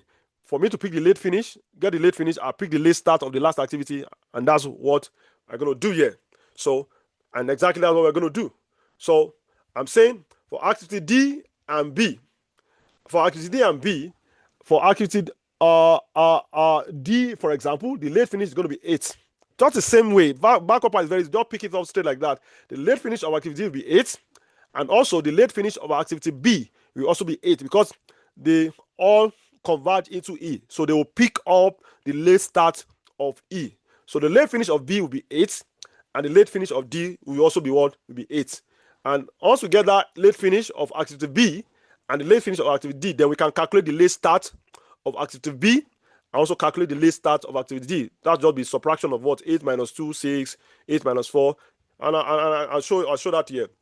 So activity B, D and B pick up 8. Can see 8 here for the late finish of activity D is 8, and late finish of activity B is also 8. How did I get that from? I got that from here, from the late start of activity E, which is 8. So 8, 8. Then how do I get this 6 and 4? Activity, sorry, what did I press there? Okay, I think I'm, sorry, did I press something? Okay. Okay, so activity B and D now. Let's do that. So the late finish will be 8 and 8. Simple.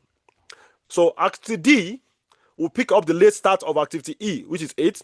And activity B also will pick the late start of activity E, which is 8. So both of them will have 8, 8. So we can now calculate the late start of activity D. That will be 8 minus 2 will give us 6. That will give us the late start of activity D. Now for activity B, the late start will be equals what? 8 minus 4. That will give us 4. So that's how we get it. And it's just simple for backward pass. So activity C is the next one here. It's connected to activity D. So the late finish of activity C will be equal to what? 6 also. It will be equal to the late start of what? Of D. 6. Then we can calculate the late start of activity C. That will be equal to 6 minus 3. That will give us 3. Then activity A is connected to both what? To B and what? Now, this is where the tricky part of backward pass is. Now, activity A is connected to what? To activity B and to activity C. So, the big question is that what is going to be the late finish of activity A? Since we have to pick up what? The late finish of the activities that are connected to it. Now, the late finish of activity B is 8. Why the late finish of activity is what? Of C is 6. So, which one are we going to pick? Are we going to pick 8 or pick 6? Does anybody have an idea?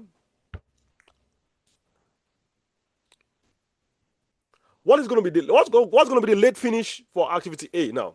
I need somebody to give me the answer next and give us an explanation for it. 8. Late finish is going to be what? 8.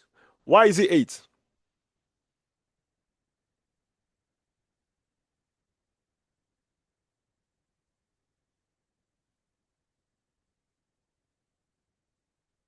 Do you understand why it's going to be 8? Any other person have a contrary answer?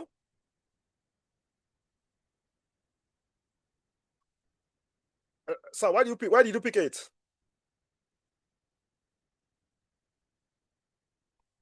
I need us to contribute now. Everyone, any other person? Why is it 8? Why is it not 6? It looks like we are not participating. I think maybe I just rush and just finish it. If you are not participating, Hello? I think the last finish should be 6. That's for me. From Why do you think it's 6, sir? Because that is don't forget that we always, for us to pick the late finish of an activity, we have to look at the late finish of the activity that is connected to it. But in case of A now, A has 2 activities so that are connected to it. Activity B has 8, and so we need to pick one of them. Unlike the others, we only having one activity connected to them. So it's so easy to pick up the late finish. But here now, there are 2 activities. The late finish of B is 4, and the late finish of late finish of B is 8, and the late finish of C is 6. So which one are we going to pick?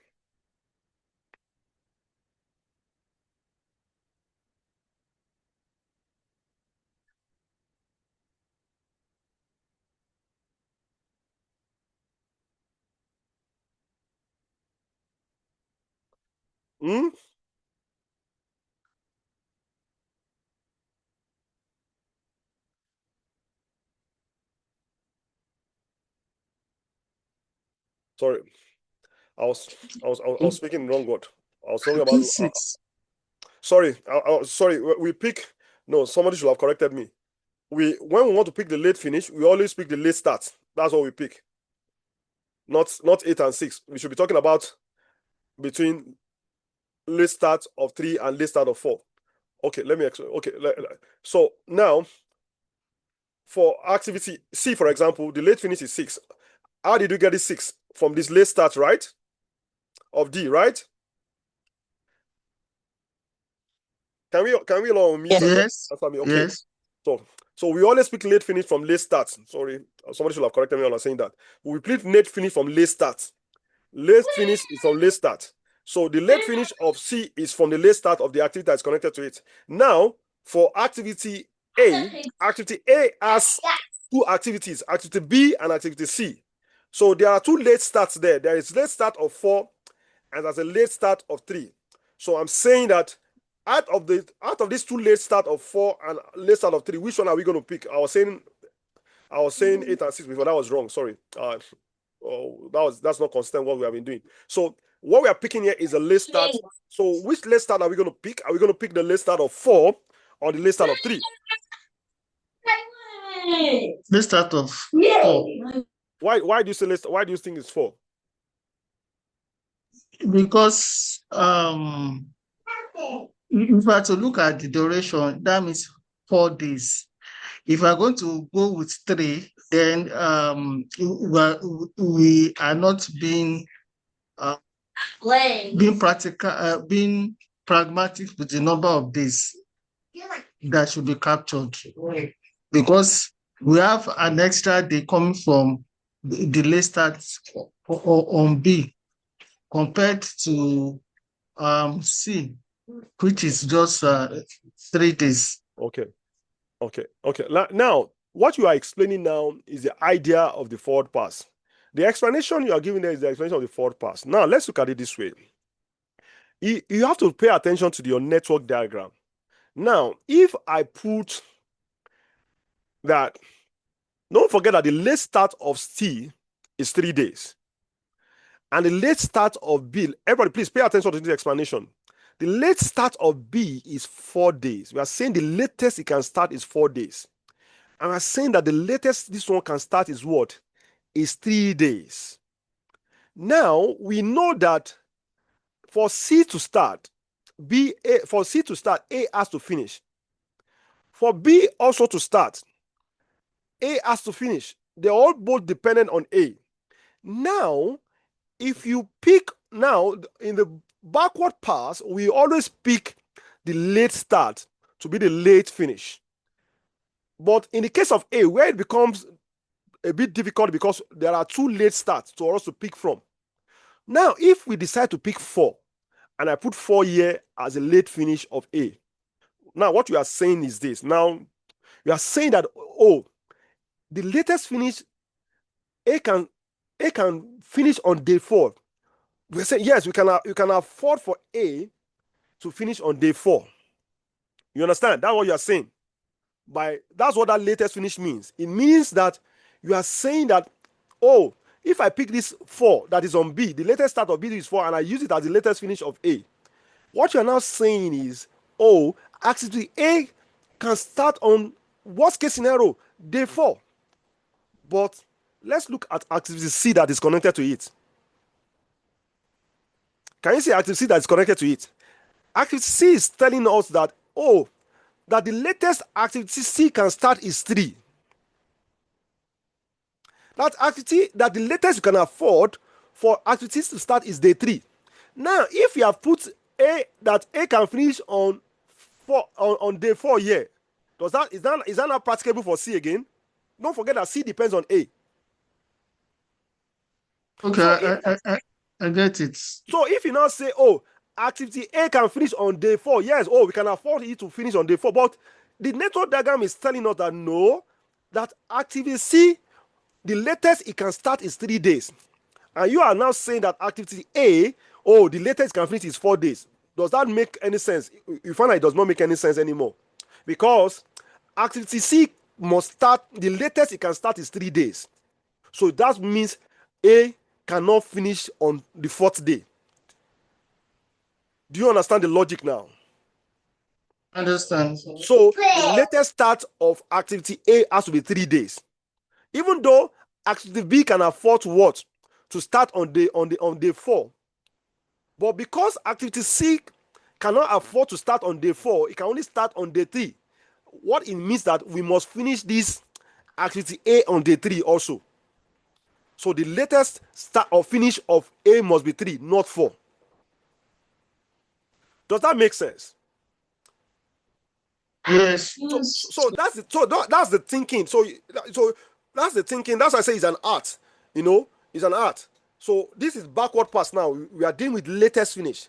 So what this means is that we are now okay. The latest activity A can finish is 3 days, because there's an activity C here that must start on that day 3 also. And if we don't finish A, we can't start C. So if this finish on day 4 and this must start on day 3, automatically there's already a problem with my project, because we have said that the latest this can start must be day 3. Now this one is finished on day 4. What that means is that this will not start on day 4, which automatically will now push my project. So now I have the latest finish of A to be 3, then I can calculate the latest start of A. That 3 minus 3, that will give me 0. Finish. So I have concluded the part of, I've calculated all of that. So this is what the summary looks like now of everything that we have done. Now, so for our forward pass, under our forward pass, what we did was LS start and LS finished. And for our backward pass, what we calculated was latest start and latest finish. Now, so look, this is summary of everything we have done. This is the duration, yeah, and we have the LS start, LS finish. Now look at the float. Now the float is now, so the whole essence of this exercise now, we want to calculate the float and see all of the activities that has float on them, activities that we can play there, we have rooms to play with, activities that we don't have room to play with.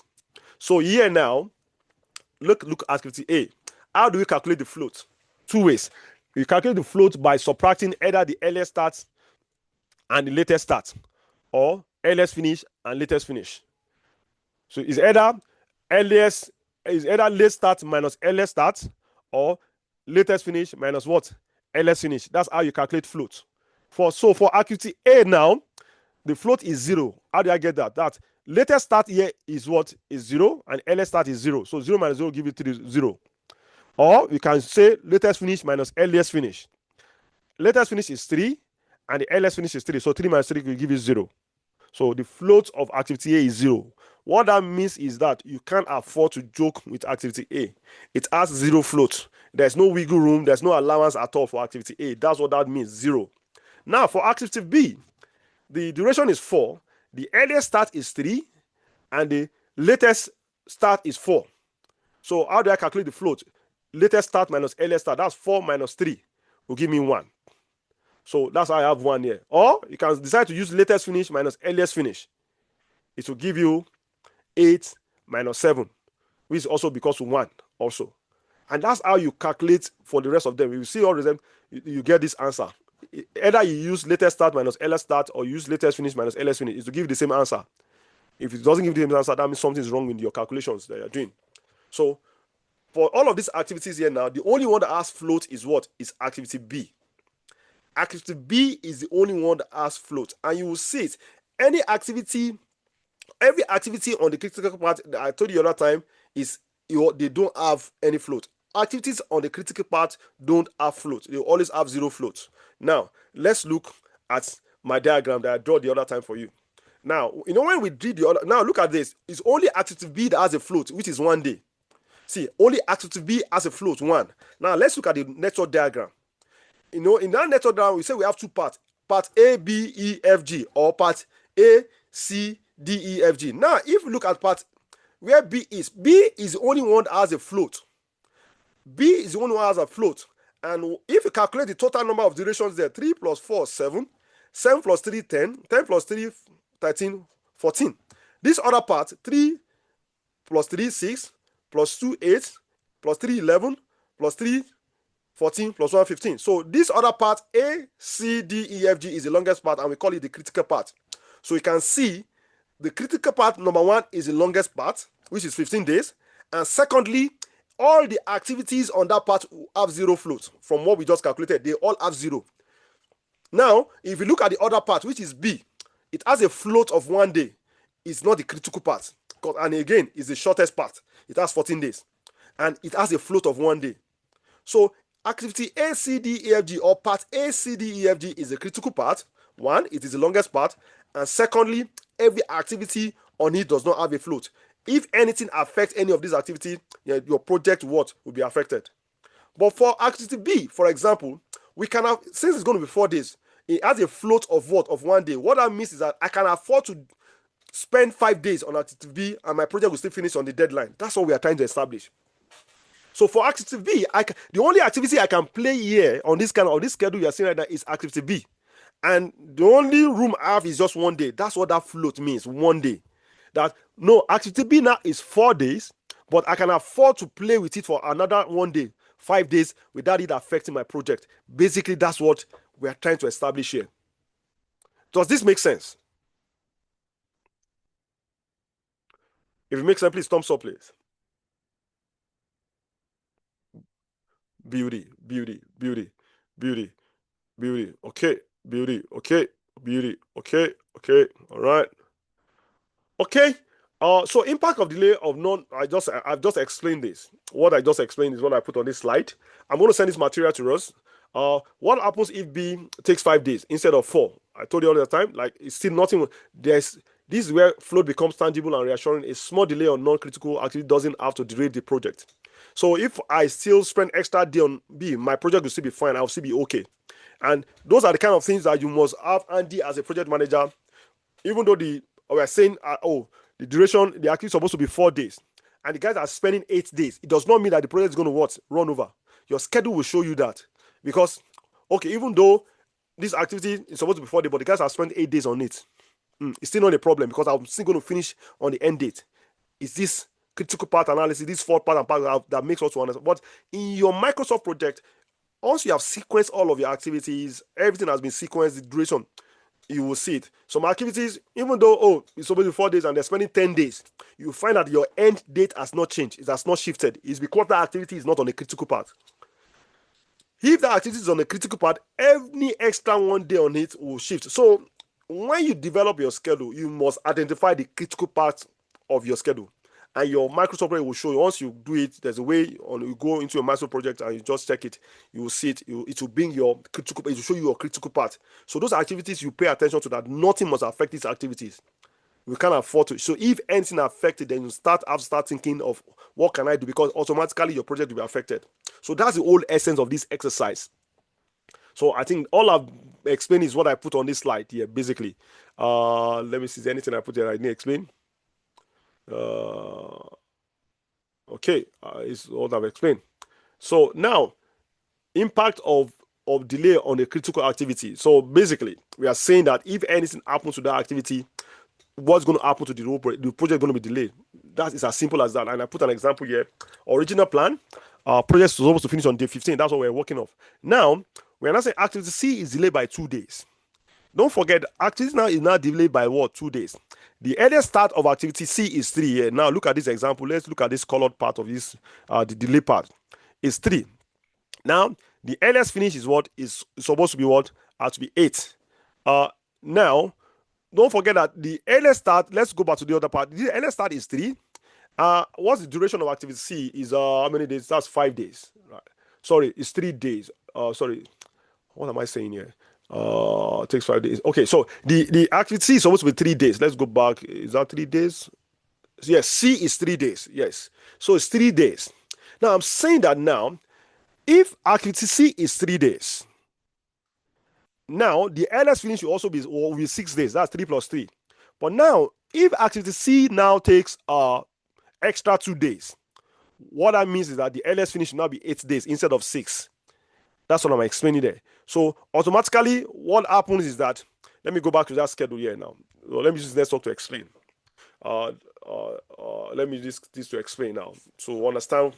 Now, actually see here, now, let me go back to the forward pass.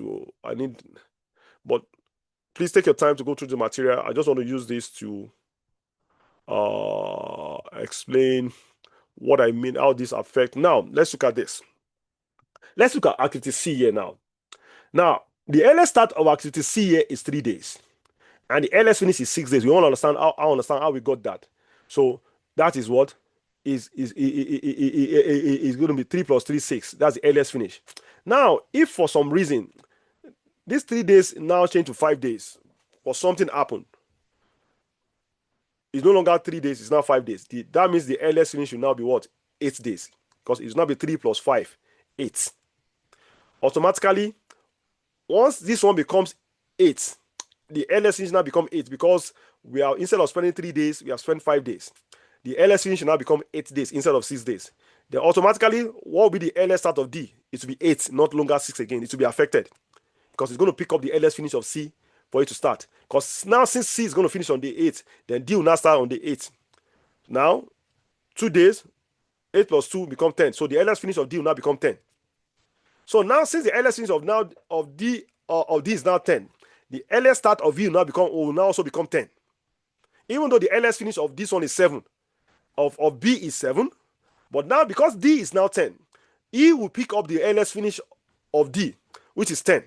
So the earliest start of E instead of 8 now becomes 10. So the earliest finish now becomes 10 plus 3, 13. 13, F will also pick up that earliest start. Instead of 11, it becomes 13. The same way, G will now pick up the word. So 13 plus 3 will be 16. So the earliest finish of F will become 16. Now, the earliest start of G will now become 16 instead of 14. Automatically, 16 plus 1 is 17. The earliest finish will now be 17. So you can see how that 2 days extra on C will transmit itself down along the critical path to the finish date. So, because there's no wiggle room. But for activity B, for example, now, if activity B is supposed to be 4 days, now goes to 5 days, the earliest finish of activity B will now become 8 instead of 7. 3 plus 5 will become 8. If for example, activity B becomes 5 days, for example, we know the float is 1 day. So let's add that 1 day to it. So it becomes 5 days. Then 3 plus 5, the earliest finish of B will now become 8. Now, because the earliest finish of B is 8, now if you go to earliest finish of D is also 8. It does not. So earliest finish of B will be 8. Earliest finish of D is also 8. So earliest finish of E with earliest start of E will still remain 8. Nothing changes. It does not affect the schedule in any way. It does not affect the schedule in any way, because the earliest finish of B is 8 and earliest finish of D is 8. So both are 8. So E will pick up that earliest start. Nothing will change. Nothing is going to affect it. It's as simple as that. And the only reason why it's not happening because I only move B by 1 day, because the float of B is 1 day. If for any reason I move B to 6 days instead of 5 days, then the project will not be affected, because the float of B is only 1 day. I can't afford to move it more than 1 day. If I move it more than 2 days, then because the float is just 1 day, the project will not be affected, because this will now become 9. Earliest finish of B will now become 9, because actually if I say activity B now becomes 6 days, 3 plus 6, 9. Activity B become earliest finish become 9. Now I will now have earliest finish of 9 for activity B, but activity D earliest finish is 8. So automatically E will pick up the largest earliest finish. Because, okay, E is saying that B and D must finish before he can start. So if B is finished on day 9, E will not start until day 9. So this earliest start of E will now increase to 9. Automatically, the project will also increase by 1 day. So if you go beyond the float of B, the project will be affected. But if you stay within the float of B, the project will not be affected. But if anything happens on the critical activities of C, D, then the project will also be affected. So that's how this thing works. So when you develop your schedule, you must have an understanding of what your critical part is. All the activities on the critical part, you take note of them and ensure that nothing happens to them. If anything happens to them, then you start thinking of how am I going to readjust to bring your project back online. Does that make sense?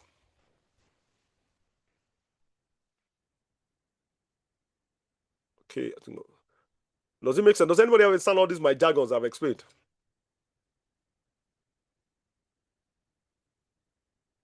Yeah, I understand. Okay. Okay, if you have questions, please let me know. But don't worry, I'll put a post this video. You can go over, take your time, listen to it again. That's why I'm taking it to be very slow. Okay, so free float. I think I've explained all of this. Total float measures how much. So I've told you what float is. Told us what float is. You know, and that wiggle room you have that you can play with, such that your project deadline is not affected. Is what they call the float for each activities. Total float is all of the floats of the project added together. It gives the total float. So how much it sorry, I'm talking about an activity now. Total float measures how much a task can sleep before delaying the project. Free float is most it measures how much a task can sleep before it delays its immediate successor. So that's what they call the free float and the total float.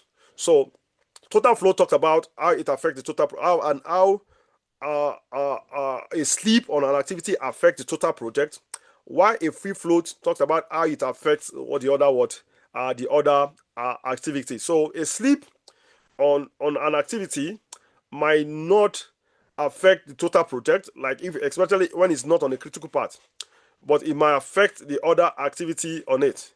You understand? But the activity, because of course the next activity might start a bit late. But because the next activity starts a bit late, does not mean the whole project is going to finish late, because especially if that other activity has also a float on it.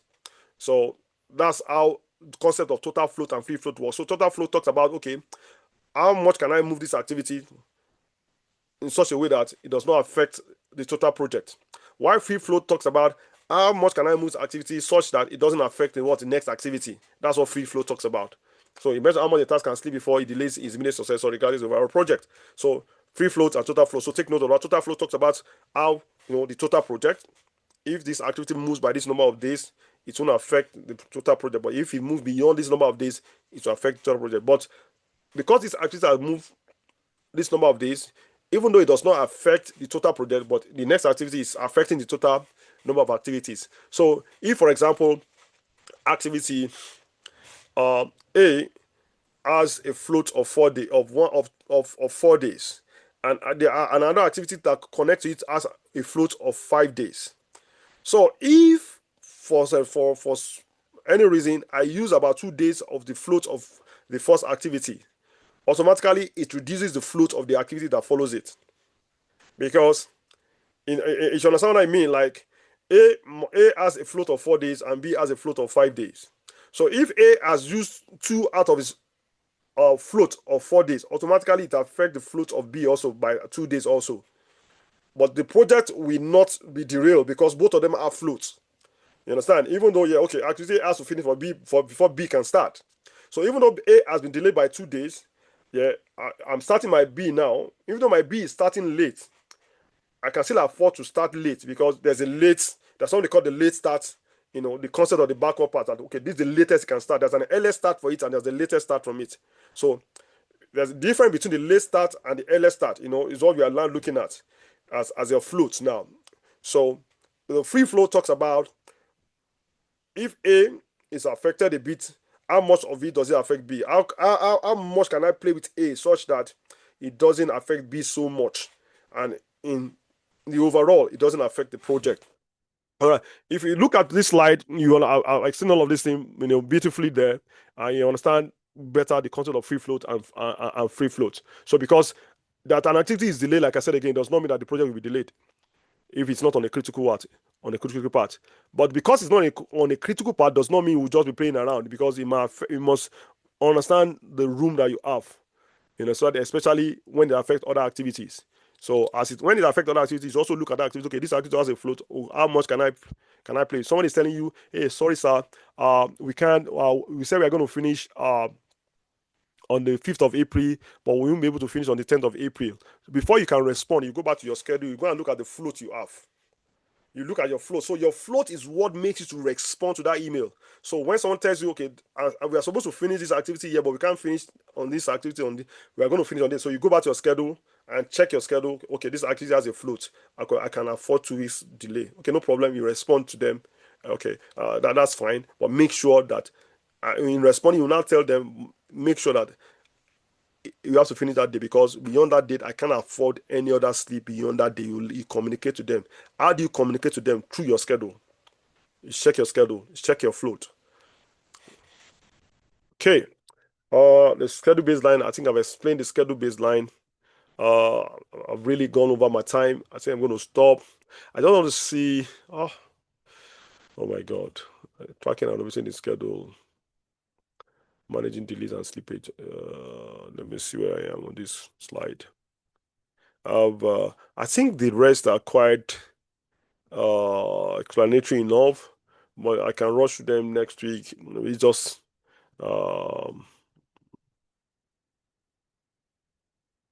so the schedule baseline, I explained this schedule baseline to us from the beginning. That's your initial schedule you prepared that was agreed with the client, and that's what you are comparing. That's your basis of comparison. So as you begin to work, the baseline, the original schedule you develop, is what you begin to compare your schedule to. Tracking and updating the schedule, this is what you'll be doing every day, every week as a project manager. Checking what you have planned against where you are. We are supposed to spend 2 days, we are spending 3 days. You note it down your schedule, track your schedule, progress your schedule. You're supposed to finish on this. This is where we are right now. You begin to show you are behind schedule, you are below schedule. You update the schedule as the work progresses. And now you begin to put the actual start date and actual finish date. As you're putting down there, it will be showing you whether you are behind or you are fast. You'll be seeing it. So you do this every day. I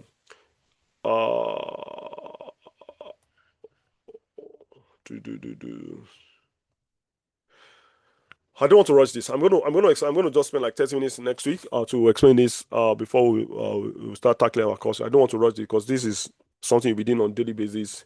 It's just about 7 slides left, but I won't rush it. It doesn't make any sense if I rush this part.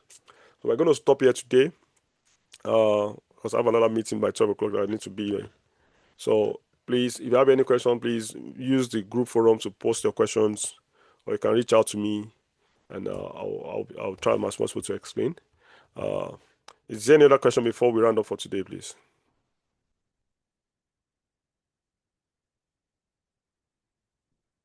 I don't want to rush the remaining. It's about 7 slides or 8 slides that's left, but it's important I don't rush it because that's really important. Okay. Okay. In the absence of any question, we'll stop here today. Thank you, everyone. See us next week. Thank you so much. Thank you, sir. Thank you.